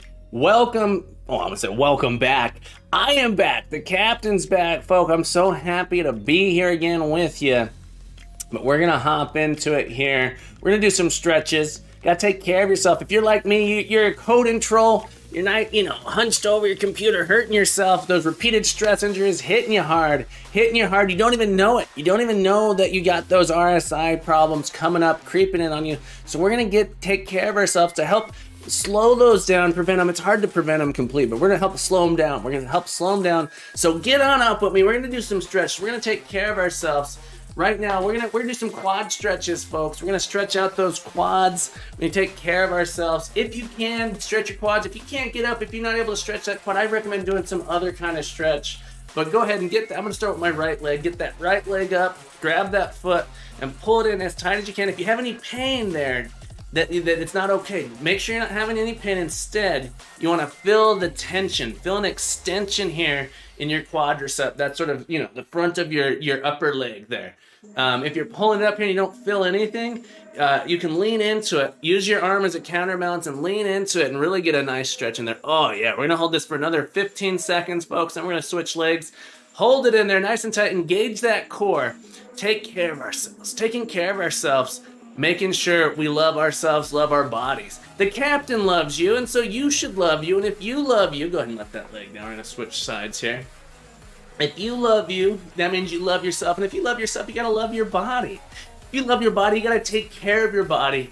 And taking care of your body, you can do that by stretching a little bit. If you don't feel like stretching, that's okay. But I hope you do enjoy the stretching with me. And I hope you're taking care of yourself. Oh yeah. Oh yeah, it's a good one. We're gonna hold this for another 15 seconds, folks. Oh, let's hold it in there nice and tight. Shouldn't feel any pain, just a little bit of a tension there as that muscle is getting stretched. Ben the Rat, thank you for welcoming me back. It's so nice to be here with all of you nice people. All right, go ahead and let that leg down, let that leg down. I'm gonna roll my ankles out just a little bit here. Roll my ankles out. Nice little roll on the ankle here. All right, so now I'm gonna get, let me see if I can zoom out a little bit so you guys can see what I'm doing. Can I zoom down? Can I move the camera down? It won't let me move it down, it's okay. You can't see it here. I'm gonna get my foot up here, like I got my leg extended, and I'm stretching out my calf here. All right, so I got my leg propped up a little bit, and I'm just have my ankle hoisted up. I'm just lowering my right leg a little, bending my knee a little bit so I get a little bit of tension there, and I can feel that stretch in my calf. All right, so I'm gonna hold this for 20 seconds. You can stretch it, do a different half stretch if you need to. But we're just stretching out, getting ourselves a little bit flexed out here, get that blood flowing and feeling good about ourselves. Taking care of our body. Super important that you take care of your body. Don't be a foolish fool like me and not sit there for 9 hours a day for year after year not taking care of yourself. All right. Oh, that feels good. Go ahead and bring it up. We're gonna switch sides now. I'm gonna get this other leg up here. Fish is fast, thank you for the follow. Fish is fast, I thank thee. Fish is fast, I'd like to welcome you to Captain Coder's Academy. Fish is fast, I welcome you to the show. Thank you for following me, thanks bro. Fish is fast. Thank you so much for the follow, my friend. All right, everybody, bring that leg up. Oh, yeah. Doesn't that feel good? Do one more stretch. Deep breath in. Deep breath in. Make sure you breathe normally, but stretch on up. Get up on those tippy tops. Get up on those tippy toes. Reach up. Get that body stretched out nice and high. Hold it there for 20 seconds. Keep breathing normally, though. Don't hold your breath. I know I said take a deep breath, but don't hold that breath. Just stretch it out. You should feel it there. All right. If you need to engage that core, so you don't fall down, But fish is fast. I am Captain Coder. Captain Coder is me, and me is a computer science educator. All right, we're gonna take in a deep breath. As we exhale, you're gonna roll down. All right, roll down, hinge at the waist, hinge at the hips here, and you're just gonna hang. You're just gonna hang down. If you can touch your toes, great. If you can't touch your toes, that's okay. You should feel the stretch in your lower, in your glutes, essentially, in your lower back. Don't arch the back. Just bend at the hips, at that waist. You're gonna hinge there. All right, we're just gonna hang here for 15 more seconds, folks. Try not to lock the knees. Don't lock the knees. You don't want to cut off that blood flow. We're just gonna hang here for a bit. Oh yeah. Taking care of ourselves. Oh, that feels good. I cannot believe I can touch my toes, folks. This is not something I could do 2 months ago. So thank you for keeping me doing these stretches every morning with you guys. I've been loving it. All right, we're gonna breathe in for 4 seconds. As you breathe in, go ahead and roll your body up nice and slow. In, 2, 3, 4. Shoulders up, back, and down. We're gonna do some shoulder rolls here and back. 2, 3, 4. Add the elbows. 2, 3, 4. Full arm. 2, 3, 4. Bring it forward. 2, 3, 4. With the elbows. 2, 3, 4. Full arm. 2, 3, 4. All right. Deep breath. And out. Shake it out, folks. Thank you so much for joining me in those stretches. Thank you for taking care of yourself. Thank you for being here. I absolutely love all of you. I hope you guys love yourselves too. You're all wonderful, lovely people who deserve to take care of that body. For being here with me to join me in those stretches. I know you did. 50 points to all of you. Thank you so much for doing that with me. Fish is fast. As I was saying, I am Captain Coder. Captain Coder is me. I'm a computer science educator. Oh, we gotta reset that break timer. Computer science educator. I teach at a school for ages 10 to 14, computer science and programming. We are working on a skill tree system here. So we do, try and do a new project here every week because we want to learn and code and grow and do new things all the time. I actually lost that. I wanted that link open. But we're working on a skill tree system. We're on day 3 here. We're on day 3 of putting together a skill tree. We designed a simple document here. So our learning goals this week, we want to learn how to visualize a graph data structure. So in computer science, a graph is sort of a data structure that has like nodes and edges. So you can think of a skill tree as a graph. In fact, it's a type of graph. So we have these edges here between things. And so we're learning how we can explore doing this in this skill tree system. We're going to do it in 6 days. That's our goal. Get this done in 6 days. Muna says, I did some pull-ups instead of stretching. Adding 10 kilograms to a pull-up makes it a lot heavier. Absolutely. Absolutely. But that's right, Fish is Fast. We're doing Unity. Are you saying you're a Unity coder or that I'm a Unity coder? I'm pretty new to Unity, but I'm doing my best. All right, so Muniz, you had sent me a link here. I closed it, but I see it's on the Discord here in the, where did it go? I saw it in resources. Vector API. Here we go. I'm a little bit of a Unity coder, so I'm pretty new to it. I've been using Unity. I've hacked some stuff into Unity before I started, but I started learning Unity back at the end of December, early January. So I've been really learning Unity for about, 3 months at this point. So I still feel pretty new to it. That said, my programming skills far outweigh my Unity skills. So I've sort of been able to really, really dig into that. But we're gonna look at this. This looks awesome. First, a bit of mesh generation context. UI Toolkit already provides a mesh API, which allows drawing custom content into a visual element. However, that's right, Captain is a codaton. I'm a codaton first, I'm a simpleton. I got a ton of simple, but I also got a ton of code in here. Everything is possible. It's hard to use. The code required to generate a single quad has to allocate vertices and indices and provide coordinated in clockwise direction. There's a few ways that it could not work as expected, and it's not easy to debug. Okay, so we added in a vector API. Ooh, I'm liking this. This is the same example using the new vector API. Oh, this is what I want. To build paths, use the painter 2D object in the context and issue commands. All right, give me some real examples here, folks. Another example, setting the colors, caps, and joins. All right, but where's the real example? With these tools combined, complex path can be achieved. Fill shapes, yes. Tell me more. All right, I'm sold. I was planning to learn UI Toolkit earlier. Great timing, definite value added. All right, well, where's the API? There's no link to the API. All right. This looks awesome. On generate visual content. This is on generate visual content. All right, we're gonna try and make ourselves a thing here. Move this off my screen just for a moment. It kind of looks all right, well, let's get our UI builder in here. Let's add a script. All right, so we're gonna add a script. This is going to be our, what is the script gonna be called? This is gonna be our line element. All right, so my goal is to have a line element. All right, and the line element should have a start and an end. That's really the basics of what I want right now. All right, one thing I need to make, hang on. I need to add in a base namespace to this assembly here. So assembly, root namespace, captain coder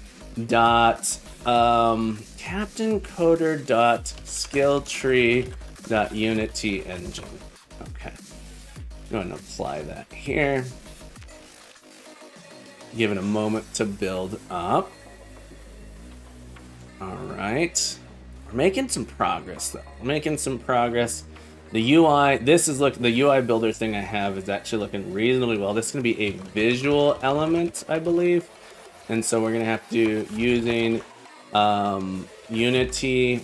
Oh, this is interesting that it is. Hang on. Let's minimize these. Reload window. Bear with me, folks. Thank you for bearing with me. I hope that bear is not attacking you. I wanted to, oh, is the F sharp? Oh, we already disabled the F sharp in there. I think so. If not, it might be like, no, there it is. We do, look at all these things I need to disable. There was, how did I get to that? F sharp, F sharp, F sharp. I want to disable for this workspace. Disable for this workspace. All right, let's reload one more time. Well, next time we reload, it should be fine. Okay. And let's get this visual, this line element here. It's a visual element. I think it, now it's the context. Come on, give me the error. Why won't you give me the error here? Reload window. Let's try one more time. I don't know why I'm not getting the context here to.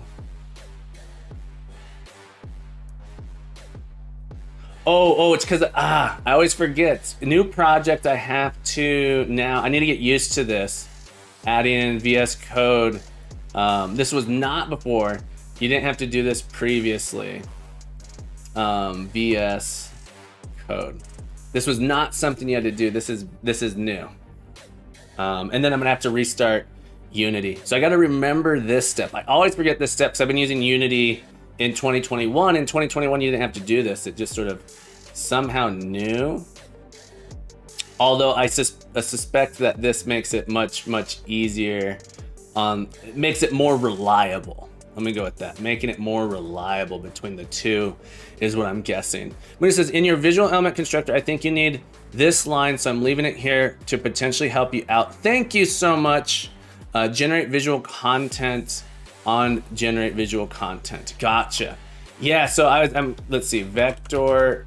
I'm a little annoyed that this link doesn't actually link to any API documentation. It's just like a post that this person made. Like, why would you make a post like this and not link to the actual API? UI toolkit vector API.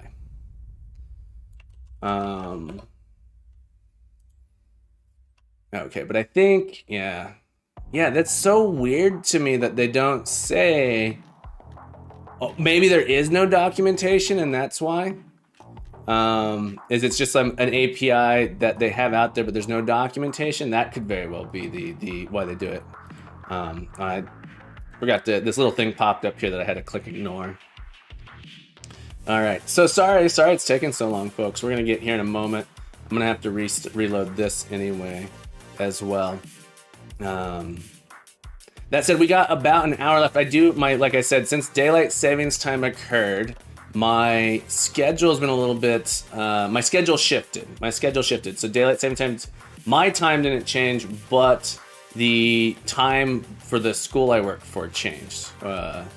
So all of my stuff is now in a different time, yes. Oh my goodness, I just turned you off. Let's get this going here.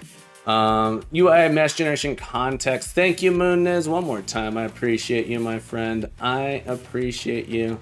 Can we open up the settings for the F sharp again? F sharp.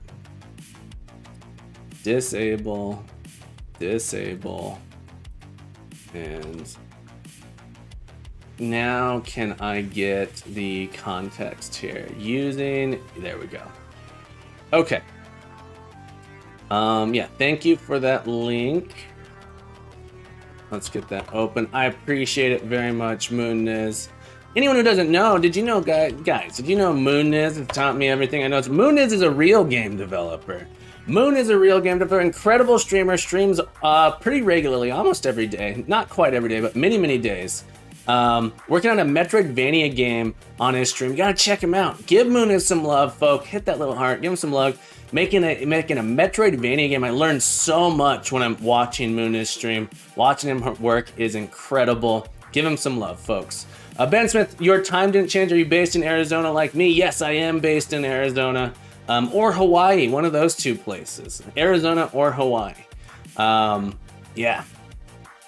Ah, Dramox, I'm sorry you unfollowed Mooniz. Mooniz, I'm sorry, people unfollowing you because of me. My bad. My bad. Okay. So this here, this doesn't, oh, Painter 2D. Okay. Okay. Why am I zoomed in here? Yeah, that's what's going on. Sorry, Mooniz. But yeah, my school is not based in so I work at a remote school. So I'm I work at a school that's online. On generate context here. So in our constructor, generate visual content. This is so interesting. All right, so this needs to be in our constructor. So line public line element content, and then I'll steal this thing like this, and then it has a bunch of extra stuff here, but let's see if we can use this to just draw a line. We did some stuff previously, so private here. Let's see if we can just draw. So we're gonna do paint 2D dot fill color equals, no, not paint 3D, paint 2D dot fill color equals color dot blue. Begin path. Let's see if we can draw a line here. It looks like we might be able to do this. And then what are the types of these? Move to requires a vector 2, so new vector 2 0 0, new vector 2 100 100, new vector 2 150 100, and then new vector 2 150 100. Or go back to 0 0. So make this should be like a little triangle, right? 0 0 100. Bring it out. Should make a triangle like that. Okay. So line element. Now we need to expose this to our as a component we can add. I'm curious whether or not this will render in the UI builder if I add this into the UI builder. So if we go back to our into our inventory system that we wrote, there's some code there. Go to dark mode just for you, Dramulks.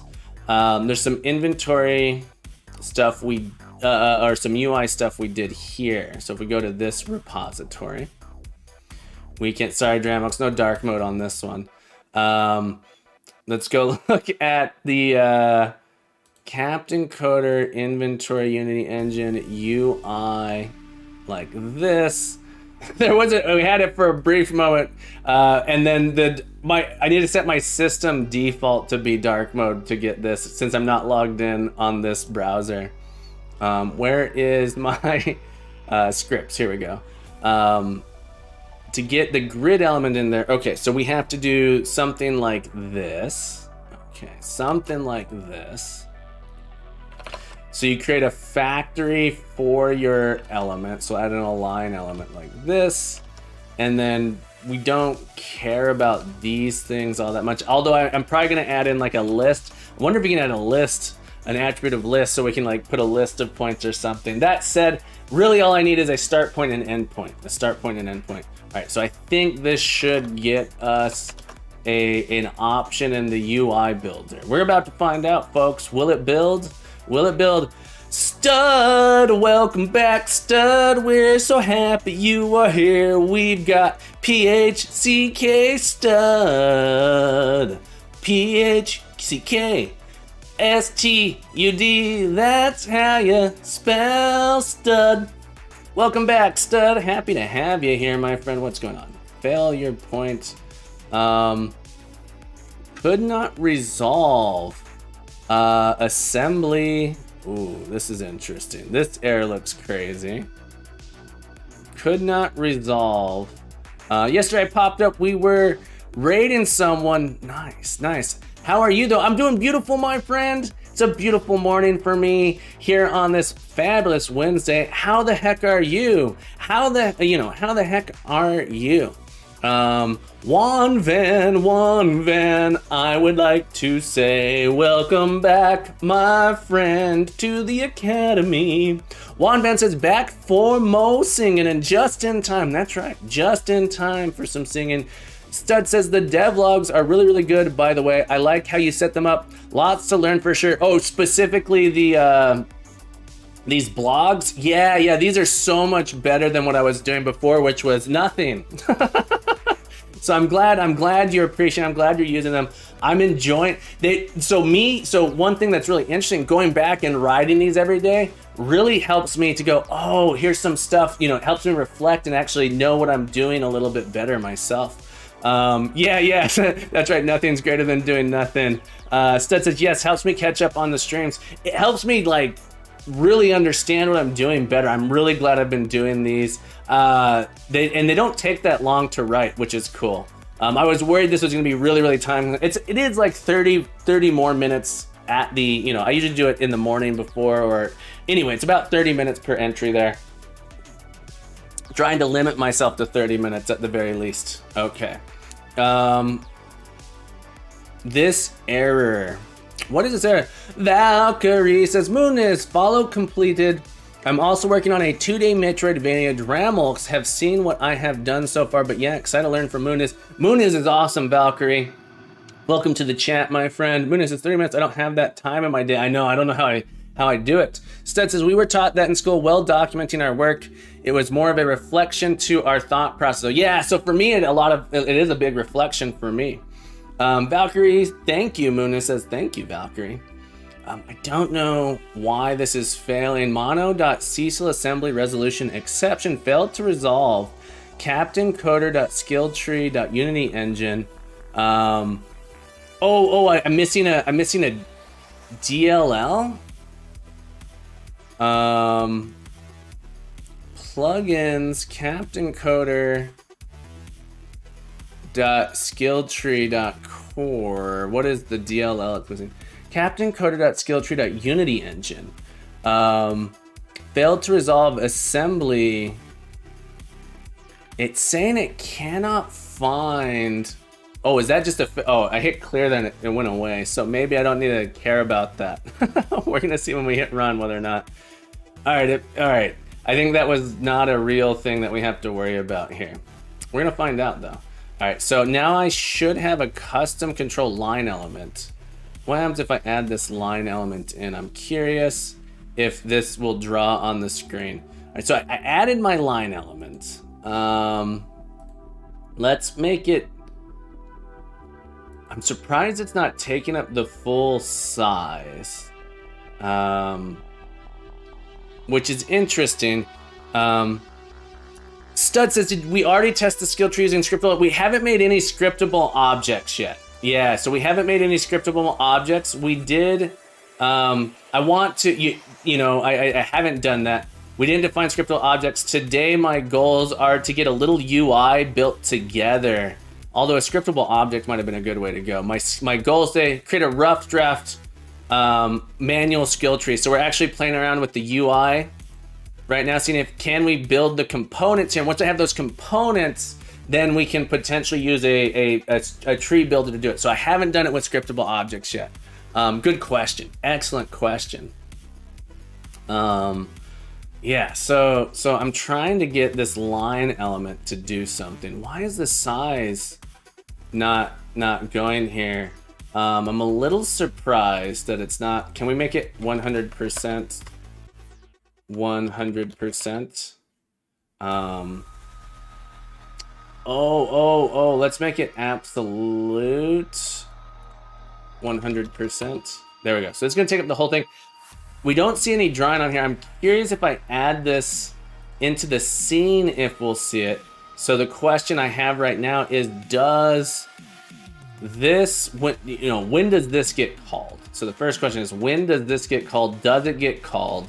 When it gets drawn or what? So we're gonna find out. We're gonna add this in here, UI toolkit. We're gonna add in a UI document here.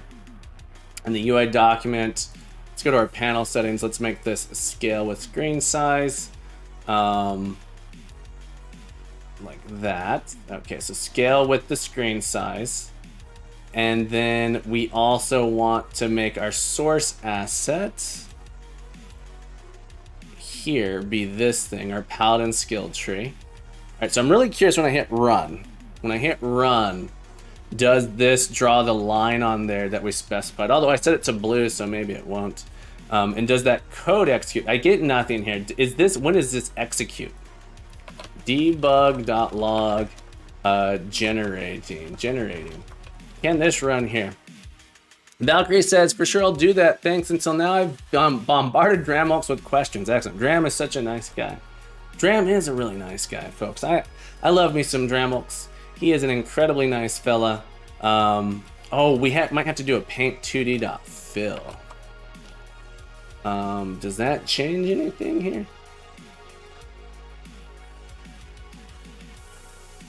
Okay. We did get it. Okay, in the UI builder. Do we get it in the UI builder? Where is the UI builder? It does. Oh, this is cool. This is super cool. Oh, Mooniz for sure. I don't know if I gave you points for sharing this link yet, but 50 points to you for finding that for me. Thank you so much. I appreciate it very, very much. Very, very much. Super cool. We're gonna keep going here. Okay, so ideally, okay, so we can use a vector to draw stuff. So I have, so what I want, all right, so all my panting, this is exciting. So what I want to do is I want to add, can I add, oh, all right. Can we draw a line to begin path? I'm really curious what all, okay, so this path 2D thing, here's all the different things we can do. The documentation is actually much better than I was expecting here. All right. Arc 2 begin with Bezier curve, fill, line 2, move 2, quadratic, curve 2. Okay. All right. So really we need to say the following. In this UI, in this inspector, I want to see, can I add in to, so I'm curious whether or not I can add some component reference from here to there. All right, also in my UI elements, this should be underneath everything, I think. So it should be on the bottom. Does that put it underneath stuff or on top of stuff? I can't remember. UI element. If I make this not have a width and height, what if we set it to 0? 0, it still draws. Okay, now it's just not interactable. Okay, so we set it to 0, 0. We'll put it at position 0. 0 of the container. These things, so the idea is that what I want to be able to do is in my line element, I want to be able to give it 2 components and say draw a line between those 2 things. If I can get that working, I'll be really, really excited. We're moving a little bit out of order here on the things that we're doing. This is because I'm so excited. I am so excited, can't you tell? So we want this to have a reference to 2 things.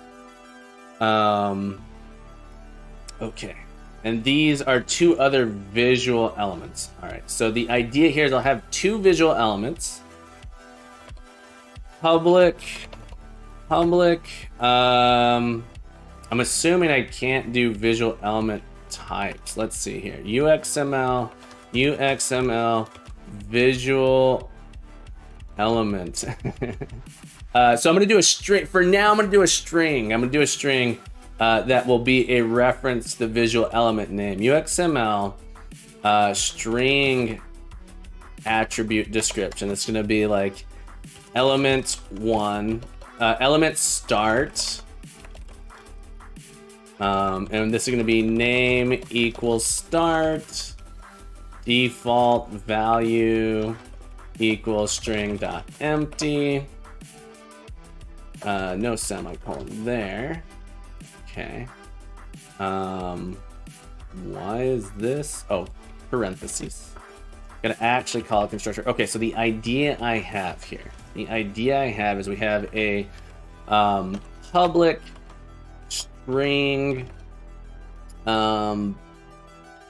start get set like this, and then we have an end. We'll call it start element, end element. I think we'll be able to override some of this stuff too down the road. So element end, let's do start element, end element. And these have to match. This has to be start dash element. This has to be end dash element. And I have to remember exactly how to do it here. But this is going to be those things. We're going to use this to find the visual element in like our parent or nearby us. Let's go back to the source code that I have here to steal this information. Yes. Oh, we have an init thing. All right, so we're gonna do that same thing here for init. That makes sense. That makes sense. All right, so it's sort of like this. This isn't a grid element. This is a line element. Line. And rather than as int, this is as string. UXML, and this return the string. UXML string attribute description is what we want here. We're going to get it from our bag, and then we're going to write an init method for us. So it's going to be our public void init, and the init's going to take in our string start element, string end element, and it's going to be start element equals start element, end element equal, nope, end element equals end element, like that. We're going to do some more magic in here, but when we go to, yeah, so we're going to do a little bit more magic here. I'm not 100% sure what that looks like, but there will be some magic going on. Magic might be the wrong word. So line init, we're going to do as, and here we want to do as string start element, as string end element. So that should initialize those values for us. Okay, so the thought I'm having is, so we're going to add this line element here, and hopefully we get these here. So start element, the idea here is this would be hero. So it's going to be the name that's associated here. So it'd be hero, and then the end element would be divine sense. And the idea I'm thinking is when we go to draw this thing, it finds those elements, figures out their positions, and adds a line between them. That's what I'm thinking. So we're about to see whether or not we can actually do that. So we're going to say if start element, so it's going to be, we have to get our root parent, or a visual element. Can we get parent dot, yeah, we can. Q, ooh, this is nice, visual element. We're gonna Q for our start element. Okay, so this should be a visual element here, start. And then we'll do a visual element end. We'll do the thing with our end element like this. And can we find the position of start dot style? Remixy says, sup Captain Remixy, happy Wednesday. How the heck are you today? How are you on this? For me, it's a beautiful Wednesday. I hope it's a beautiful Wednesday wherever you are. Good morning, good afternoon, good evening, wherever you happen to be. How the heck are you on this beautiful day, my friend? Left dot value. This is like our X. So we're gonna do a vector to, probably want to make a thing that lets me pull these out nicely. Hang it in there. I'm still applying to SE jobs. Gotcha. Hang in there, my friend. You're gonna get there. You just gotta, we always gotta do our best to hang in there, but I'm gonna do a vector 2 here, and this is gonna take in, the type of this element is a style length. Okay. To vector 2, and this is gonna take in a style length like this. But I'm glad to hear you're hanging in there. And welcome back. I'm so happy you're here. I hope I'm able to bring you some joy, bring you some happiness, and help you just relax a little bit. But thank you for popping in. It's so nice to see you again. Happy to have you here. We got HT Kage as well. I love that little emote of yours, HT Kage. It's super cool. The HT Kage has arrived. The HT Kage. I'm sure everyone sees it here already, but if in case you don't, the HT Kage has arrived. I love this emote. It's fantastic. It's so good. It's so good. But welcome aboard. How are you, HT Kage? So we're gonna do length.value. That's our X, and then length. Oh, it's not length.value. I want the one. It should be this style. So it should be an I style. I style. To or find position or position to vector to position. Let's do that. We'll do. This will be style. We want style. Style.left.value, and then style.top.value. All right, so I don't have to type that out. I'm gonna have to do it a couple times. One for start, one for end. Vector to start v vector is equal to position on our start.style. And this will be our end vector. And this one's going to be our end visual element. End there to style there. Maybe I should just have this be a visual element. And this will be our element. Yeah, I think that makes more sense. Element dot to position, and we just pass in start, pass in end. I think that's actually what I want. All right, so then we're gonna create a line here. There's like this interesting thickness thing I'm gonna have to do. If I don't do a thickness, hang on, I'm curious. If I do closed path fill like this, do I actually get just a line? What happens here? I might get some errors actually because of what the code I wrote. Do I have errors in my console generating? No errors. There's no thickness to it. So I gotta add a thickness to it a little bit. So I'm not sure how I'm gonna do that, but I need to calculate a little bit of a thickness. If I leave that end out, does it just automatically close the path as well?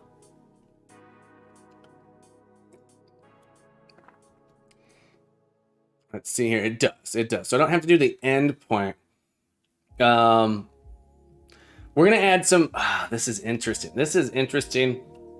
I need to like create two parallel lines, and then make a box there around those parallel lines. So we're super close. Can I do? All right. So the idea would be move to start vector. Then we do a line to our end vector, and then we would align. I'm gonna do something just like slightly off our end vector. Can I add to an end vector? End vector, vector to other equals end vector plus new vector 5 5. Can I do that? You can. Okay. You can do that. So I'm gonna do something dumb like this. Give it a little bit of a thickness to see whether or not we can draw a dumb thing in there. And we'll have to do a better calculation for that. I'm curious. This should be getting us exceptions. I'm surprised we didn't get any exceptions. Their start elements is the empty string right now. I'm quite surprised there are no exceptions being thrown at all out there. Because when we go to do these, we should. Oh, they're set. Never mind. There's values set here. We do have some values set here. So what are these values? Debug.log start vector. So we'll say start and end vector like that.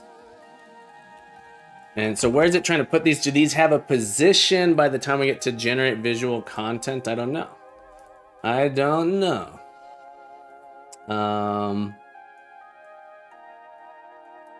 What does it display here? 0, 0. Yeah, they don't have a position.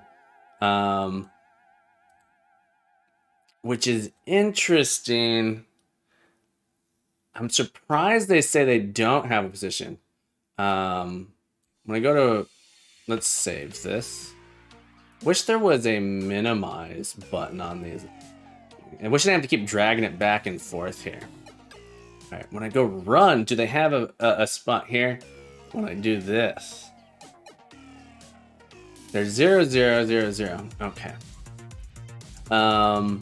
That's fascinating to me. Let me, if I move this down, this line element to be in later in the container. So I'm wondering if it has to do with the order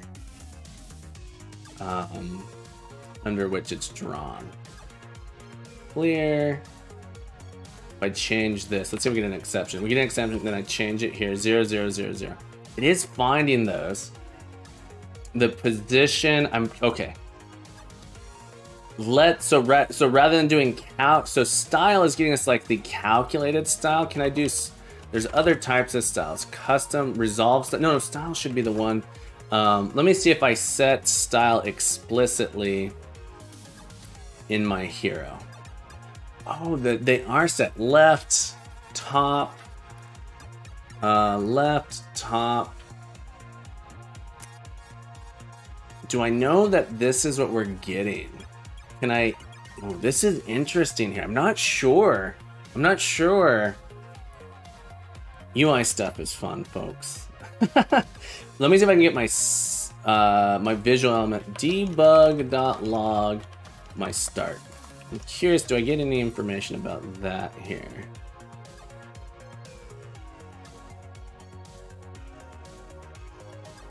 I wish this pop-out window didn't force itself to be on top. It's an object. We're generating. Start dot name. Well, that's dumb. I should be able to get that name.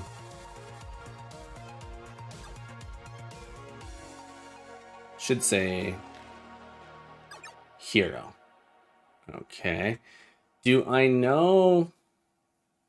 Well, I know it's finding it, because if I change the name to be something that's not in the graph, it doesn't find it. So I know it's finding it. The question is, why isn't it getting the left and top values?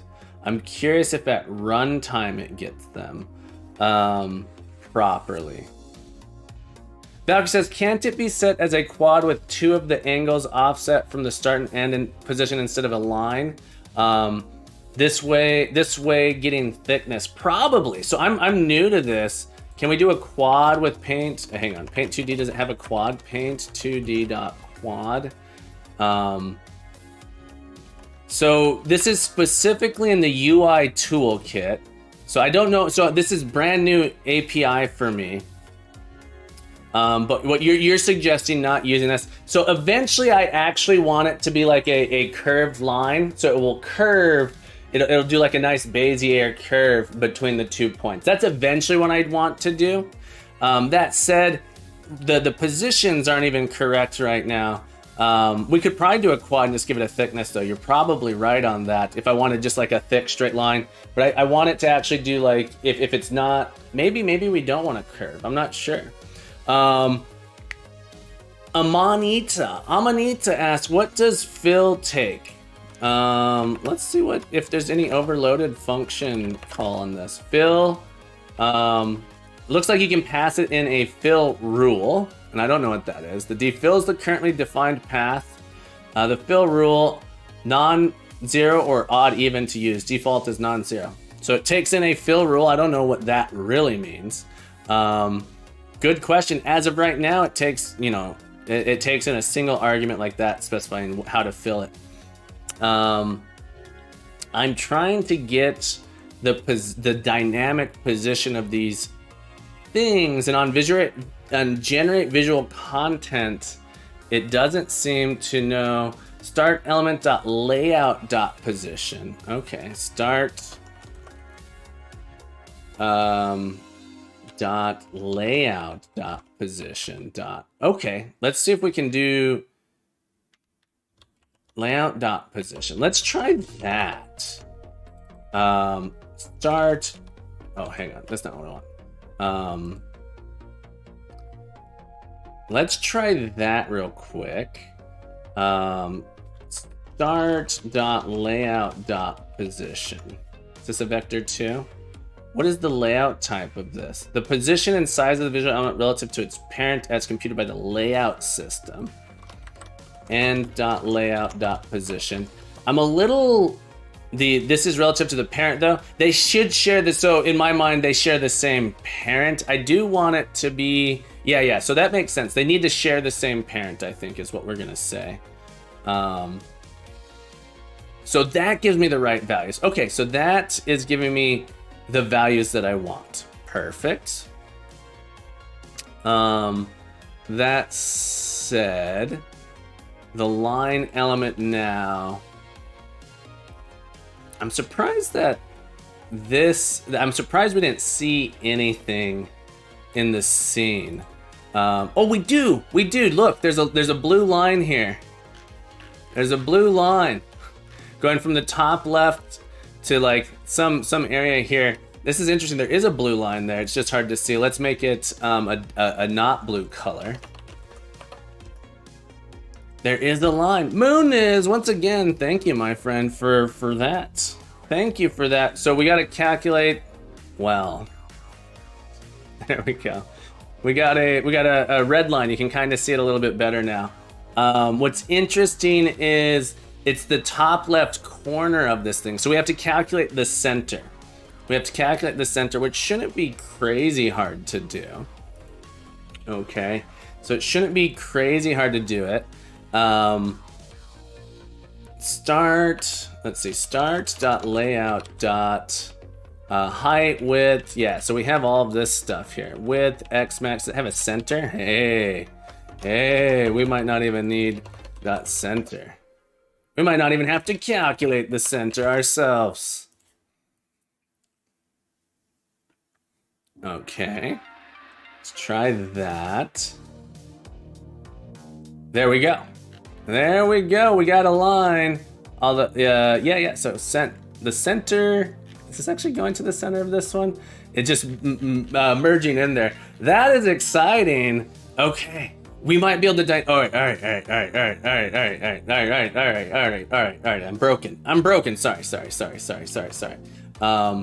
Let's do this just to thicken it up a little bit. And this. This is dumb. We got to do a better job than this. Vector 2 plus 2020. Let's try this. This will be dumb for now, but it's gonna hopefully add a little bit of thickness to it. That did not add thickness. That did not add the thickness. And we'll do line to start vector. I actually think this is actually way too big is what it is. 2, 2, 2, 2. What about that? Did I get anything? All right, I might have to do some real math, folks. I'm gonna have to do some real math. That does not. Let's go back to 10. Why? Oh, here we go. This is, I think, what I want. It's like, I'm gonna have to do some real math. I don't want to do real math. I want to do lazy math. I want to be lazy. All right. Can I will you be thicker, please? I would like for you to be thicker, please. Here's the vector 2 rotation, so you can rotate 9 degrees and add like 10 units to it. How to rotate a vector 2. I don't quite understand what your suggestion is, but let's take a look at this. Really, I need to take a line segment and shift it over. Paint just some line width and strokes. But the, all right, so what I want to do is begin path, hang on. Paint 2D dot begin path, color line cap, line width equals 5 pixels of 5. Close path, fill. Let's try this. Fill color. Oh, I bet the 2D dot line color, stroke color. I bet the stroke color needs to be set. That's why we weren't seeing it before. Let's try this. And then hopefully I don't have to do anything. No. It wants it to paint a whole shape. That's the thing. So it wants me to paint a whole shape. That's a lot easier than creating a quad. The issue is that it's your move 2, line 2 are the same. Oh, well that might do it.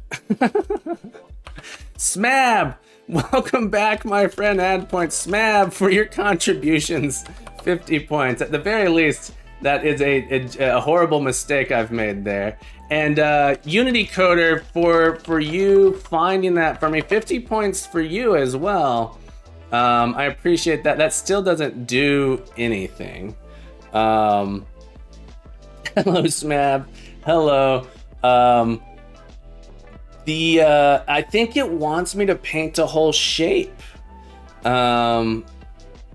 Closes the current subpath with a straight line. The subpath is already closed. It does nothing. So yeah, I need to, let me think about this dumb math for a second. I want to shift the whole thing like to the side a little bit. That's why I thought the plus 10 should do something. How, you know, so I have sort of a line, I have a start vector and end vector. Let me get my doc cam up here just so that I'm not, doc cam here. Here's my skill tree. Doc cam's too close, zoom out. So I'm feeling dumb here. Can I get a new page, please? Okay. So I have a start vector and an end vector. And really all I want to do, I should be able to just draw a line. I feel like I can't, there's not a draw line. No, there wasn't a draw line. Paint 2D dot draw, paint 2D dot line. Yeah, there's no line, there's no draw line. There's just like begin path. Yeah, there's not a primitive draw line. Or I'm bad and I don't understand it. Begin path though. Try line width 50. Well, let's do one more thing, just to make sure we're not crazy. Plus new vector 2. I had done this, and this gave me like a dumb line, right? It creates this sort of dumb line if I do this. Let's see if this actually does anything. Yeah, so I get this line here. The color,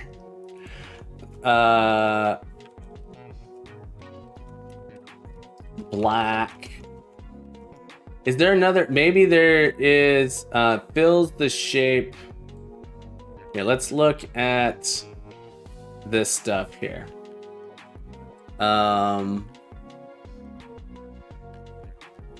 If maybe instead of fill, there's something else I have to do that's like stroke. Stroke's the currently defined path. Okay, I might have to do stroke. Let's try stroke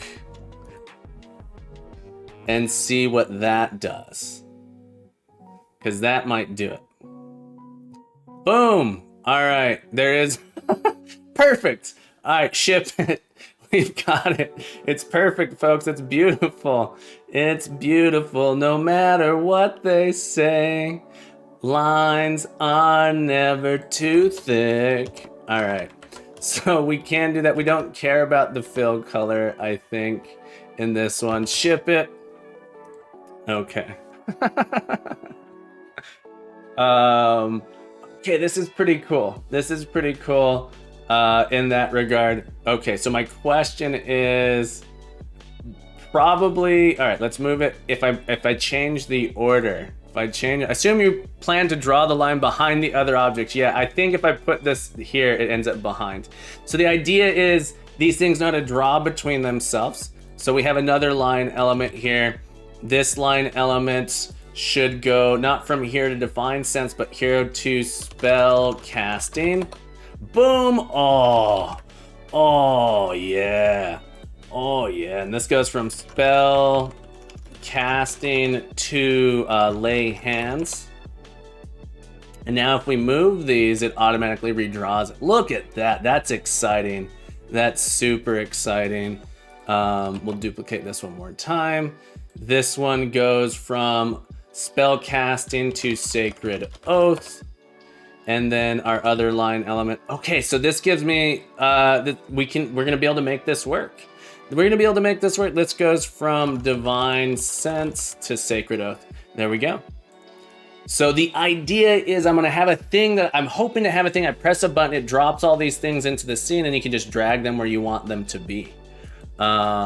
So you specify some stuff, and there's gonna be like an editor you can build. All right, we did it. We finished one thing, folks. We finished one thing. I'm super happy about that. Boom, we're done. All right, folks, see you next week. Have a I'm just kidding. We're not quite done here.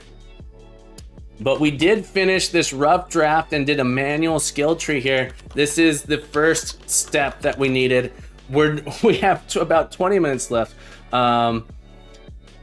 Yes, so Smab, we can do Bezier curves. I'm planning to clean it up, right? Clean it up with maybe some options here to say, can we make some Bezier curves that go between these so that they're not just direct points like that. And then also the lines themselves, we're gonna set it up so that they can like highlight, do some, maybe do some fancy stuff. It's all about what our scope is gonna allow for, but I love this here. This is great. This is great. I'm really, really happy with it. But yeah, so Smab, I'm not sure what you saw before, but we actually have, so the idea is to have this. Now I'm gonna, the goal is to extract these components and then have a tool that can take so we have a builder. I saw nothing. So we've implemented a builder that we can write code that looks like this. We can write code that looks like this. All right, so you add the skill like this. So this, you say, well, what is the root node of the tree? And you sort of like have this add here that lets you add edges. And the end goal is that we're gonna be able to feed the resulting iSkill tree. All right, so the iSkill tree, we're gonna feed it to a tool and it's gonna generate a base UXML document that you can then drag the components around inside of it to position how you want on your skill tree. So it makes it relatively easy, I hope. It's gonna make it relatively easy to add simple skill trees that meet this format that we have. So I'm really excited about this piece here. But folks, you were here, you witnessed it, you saw it first. You saw it first. We created a rough draft here, we finished this goal. Let me go ahead and hit save here. We're gonna save our scene. We're gonna do a commit. Why is there no repository? Open repository. We're gonna do a commit here. This is exciting stuff. There's a lot of change. Oh, it's because of all the images and stuff. All right, so we're gonna add this in. Feet. All right, this is more of a chore. Implement manual skill tree. Manual paladin skill tree.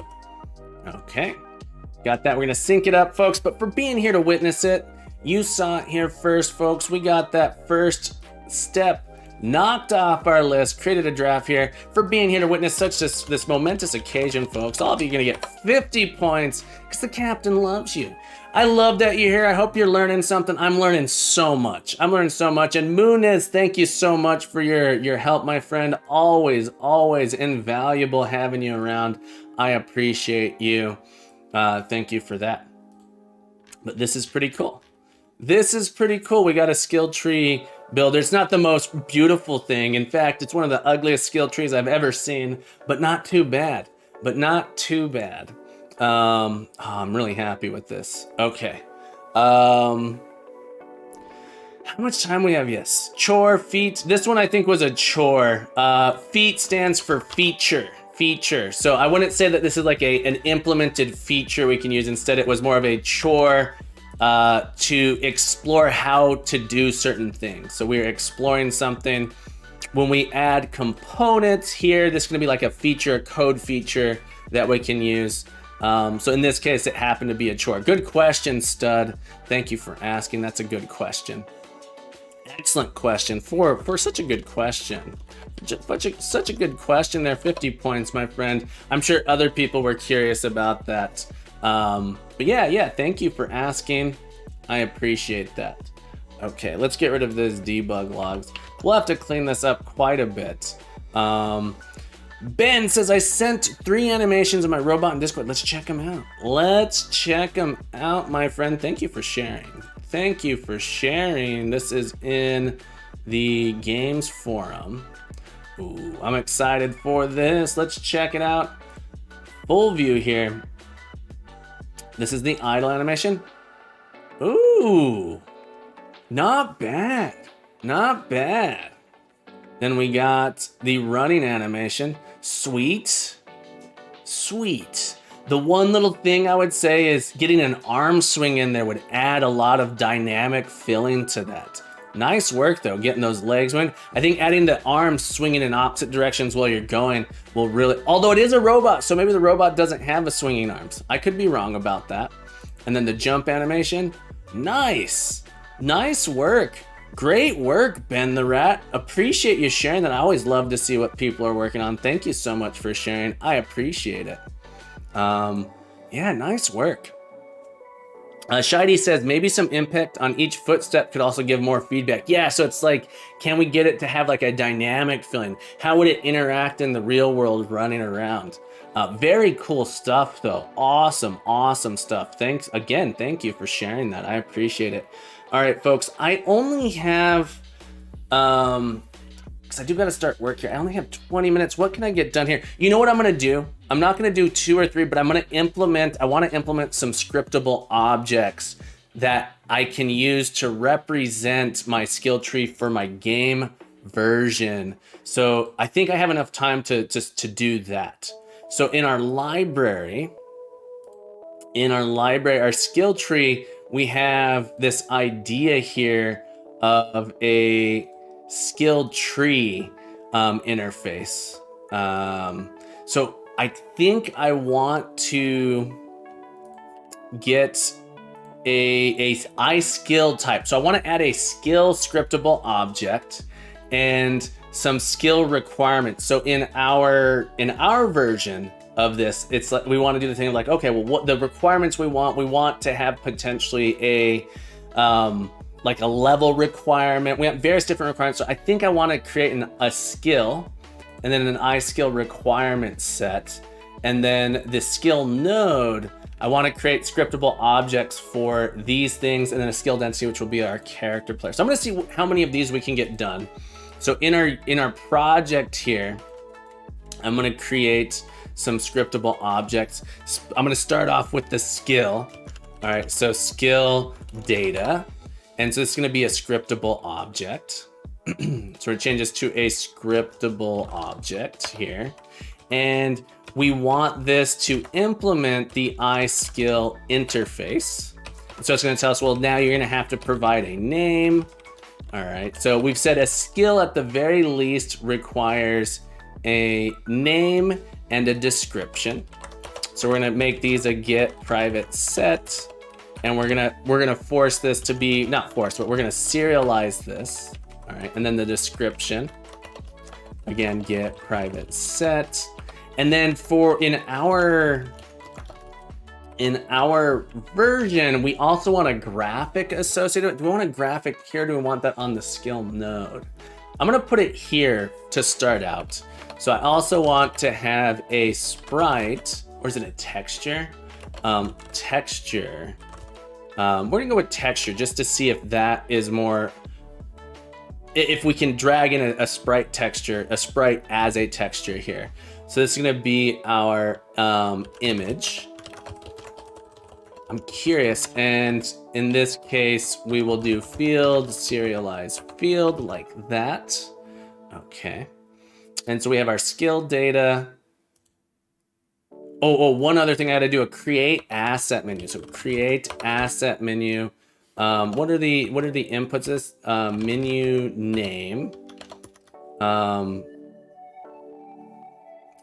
not sure if it needs to be a texture 3D. I'm going to find out in just a minute. I'm not sure if it needs to be a texture 2D either. I'm going to find out in a moment. So I know in the UI builder, if I bring my UI builder back up, when I'm setting images, it asks for a texture here. This is a texture. And so I think it needs to be a texture. Although we could set it to sprite as well. I have mine set to texture. So we're gonna see if texture will work for us here. Image, menu name, what else do I need on this? Let me just go look at what I did previously. On my grid here. Scripts, this is my inventory grid data. The two, oh, this one's not right. It's in the demo portion. Assets, demo, scripts, item data, file name. That's the part I couldn't remember. File name and order. These are the things we want. Maybe we don't need the order as well. If we don't put order, I think it just does something automatic. So we're gonna call this skill. And we'll put it in the skills menu. Okay, so with that, I should be able to start creating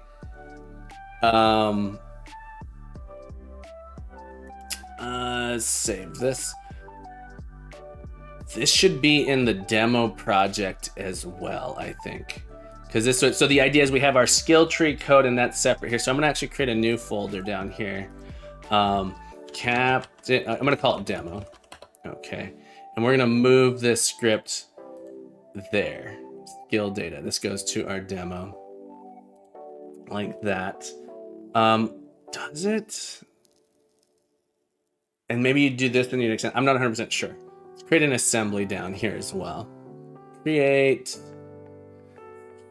folder scripts. Create an assembly. This is our captain coder.inventory. Captain coder.inventory. Inventory.unity engine.demo.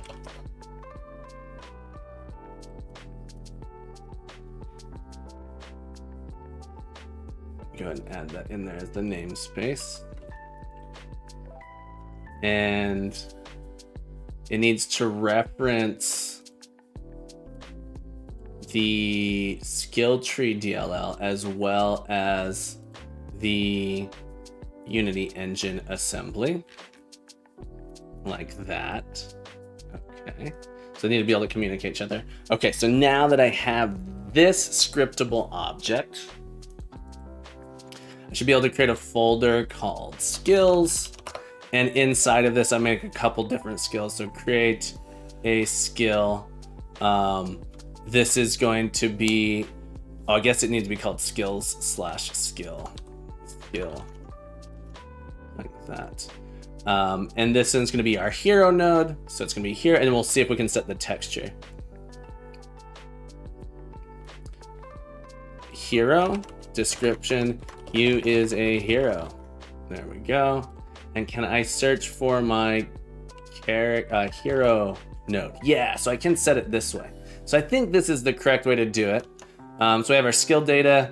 We're gonna rename this one hero. We're gonna add one for each one of these. So hero, 2, 3, 4, 5. This is gonna be our divine sense. Divine sense.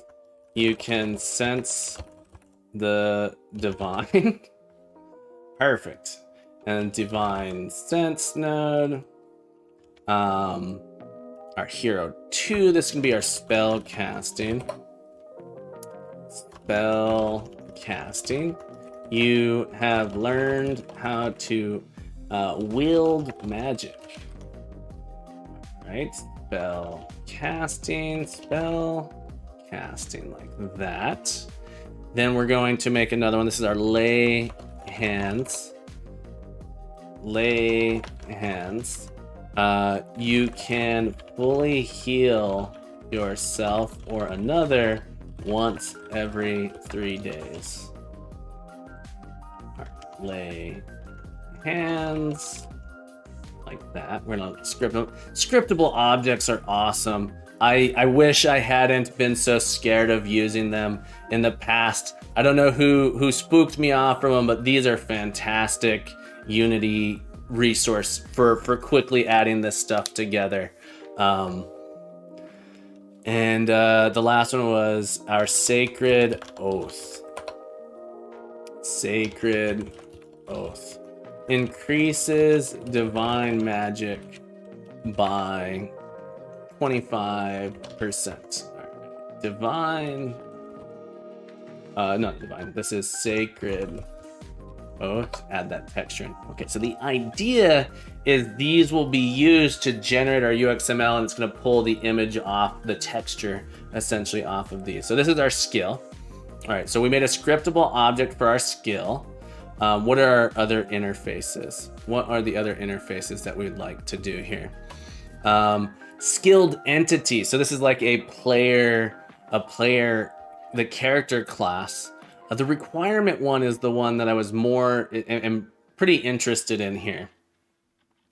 Because I want to add in like level requirement and a skill point cost. Okay.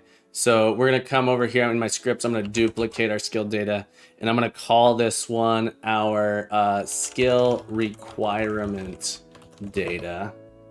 I'm going to open that up, and this is going to be our skill requirement data. And it's not an I skill. This is an I skill. Let this build real quick. Let it build, let it build, let it build, let it build. We're gonna build up some stuff. I skilled, why can't, do I just need to reopen this file? I might need to it's always a little bit painful. I gotta do that reload like that. I skill requirement, or am I just naming it on I requirement? What is it called? I requirements. Okay, I requirement of, and then this is our skill data, like that. Okay. Why am I not getting? We'll go ahead and reload it. See if we can get some syntax highlighting there. See if this builds it. Happy to build it. Okay. We are getting, okay, doesn't build it. But I'm not getting my, there it goes. Okay, just needed to give it a second, I guess. All right, implement the interface.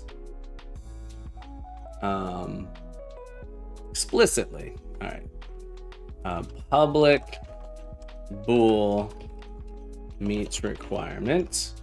Skilled entity on the skilled data. Skilled data. What's saying it can be null here? That's interesting. So this is like an abstract skill requirement. I don't know if this is actually necessary to be a scriptable object.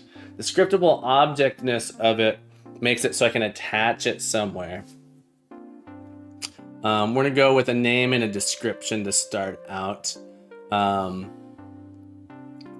then I think I end up subclassing this.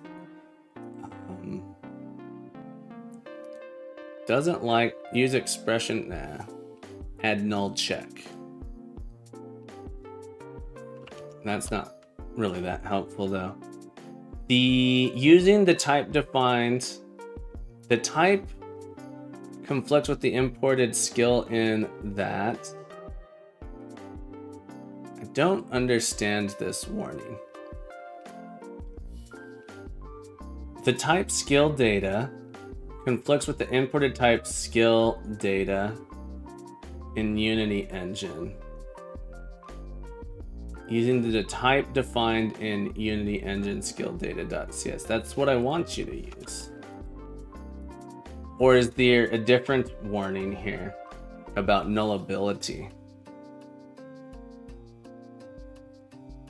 Oh, do I just have two files called skill data? That might be what's going on. Hang on, I think I have two files called skill data. Yeah, so we got to get rid of this one. That's what it's complaining about. Yeah, I had to read the error to really understand it, Moonness. Thank you for that.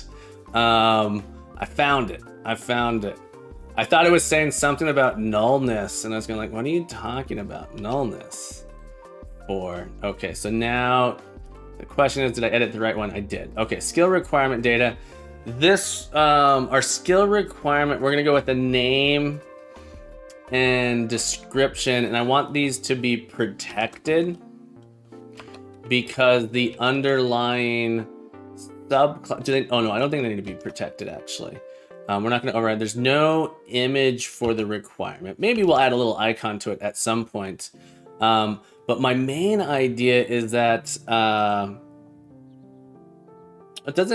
these should all be I requirements. I'm wondering here. So what I would like to do is on my skill data, I want to do a field, serialized field. That's going to be a public list of skill requirements like this. I want there to be a list of requirements that you specify on it, and you can add a variety of subclasses of this. If I made it the I requirement here, you wouldn't be able to do that. And so I think by default, this one returns, I really want an abstract class is what I want. This is to return true by default. Stop. True. And we're gonna make this a virtual method, which shouldn't matter because it's an interface of I requirement. But this makes it sort of like explicit that you should implement it. And maybe I make it throw an exception saying not implemented. So maybe this is actually the correct way to do it in this regard. But the idea is I want to make a subclass to this called level requirement. Although we might have to like include a bunch of, we're gonna see here if I can get this to work. Level requirement.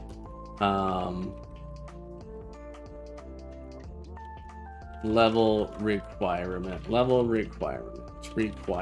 skills / level requirement. This is a little bit annoying. This scriptable part of this doesn't feel as good. Skill requirement data. So they should all have names, but this one basically is going to have an int in it that says level, required level. And then basically we'll have some entity. We're going to create a new different type of entity here. Okay, yeah. So we have to do that. Let's see if this will build here. And I gotta go 2 minutes, and then I gotta wrap things up here, unfortunately. Little sad about that. Little bit sad, but that's okay. Let's make a requirement. Create folder requirement. Like that. Oh, maybe this doesn't. Something feels a little off here. Skills level requirement. This is gonna be level.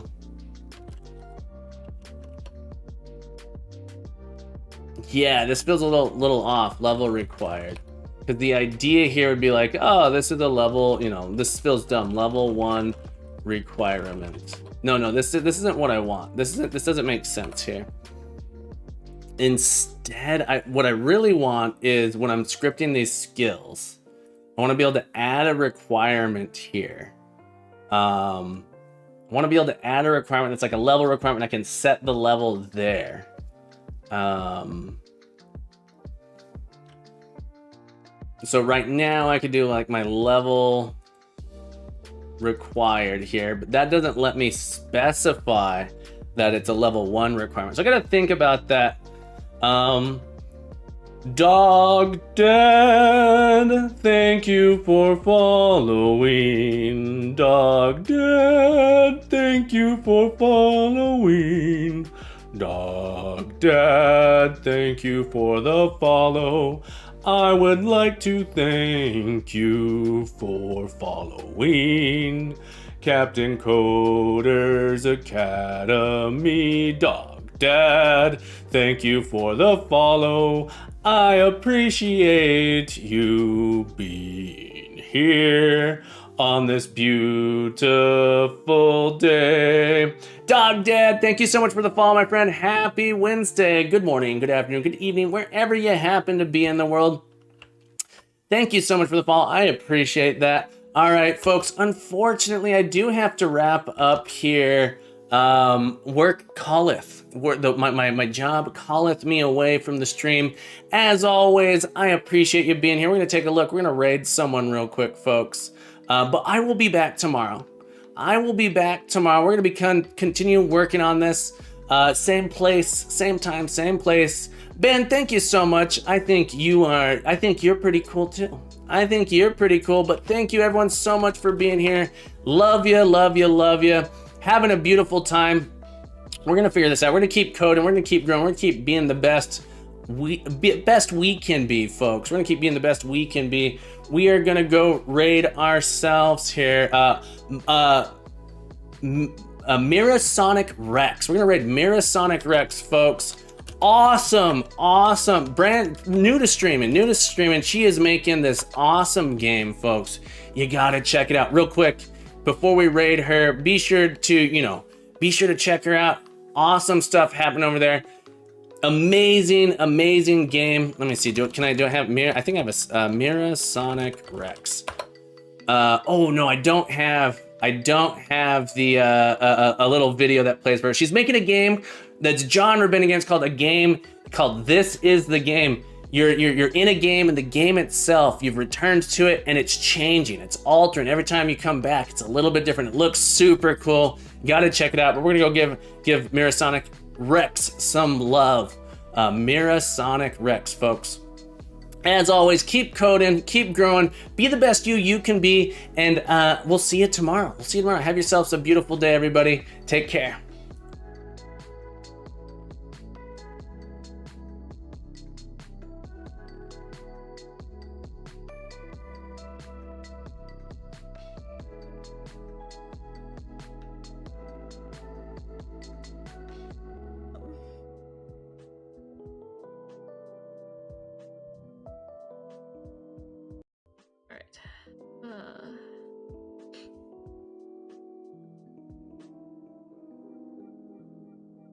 What was I gonna say?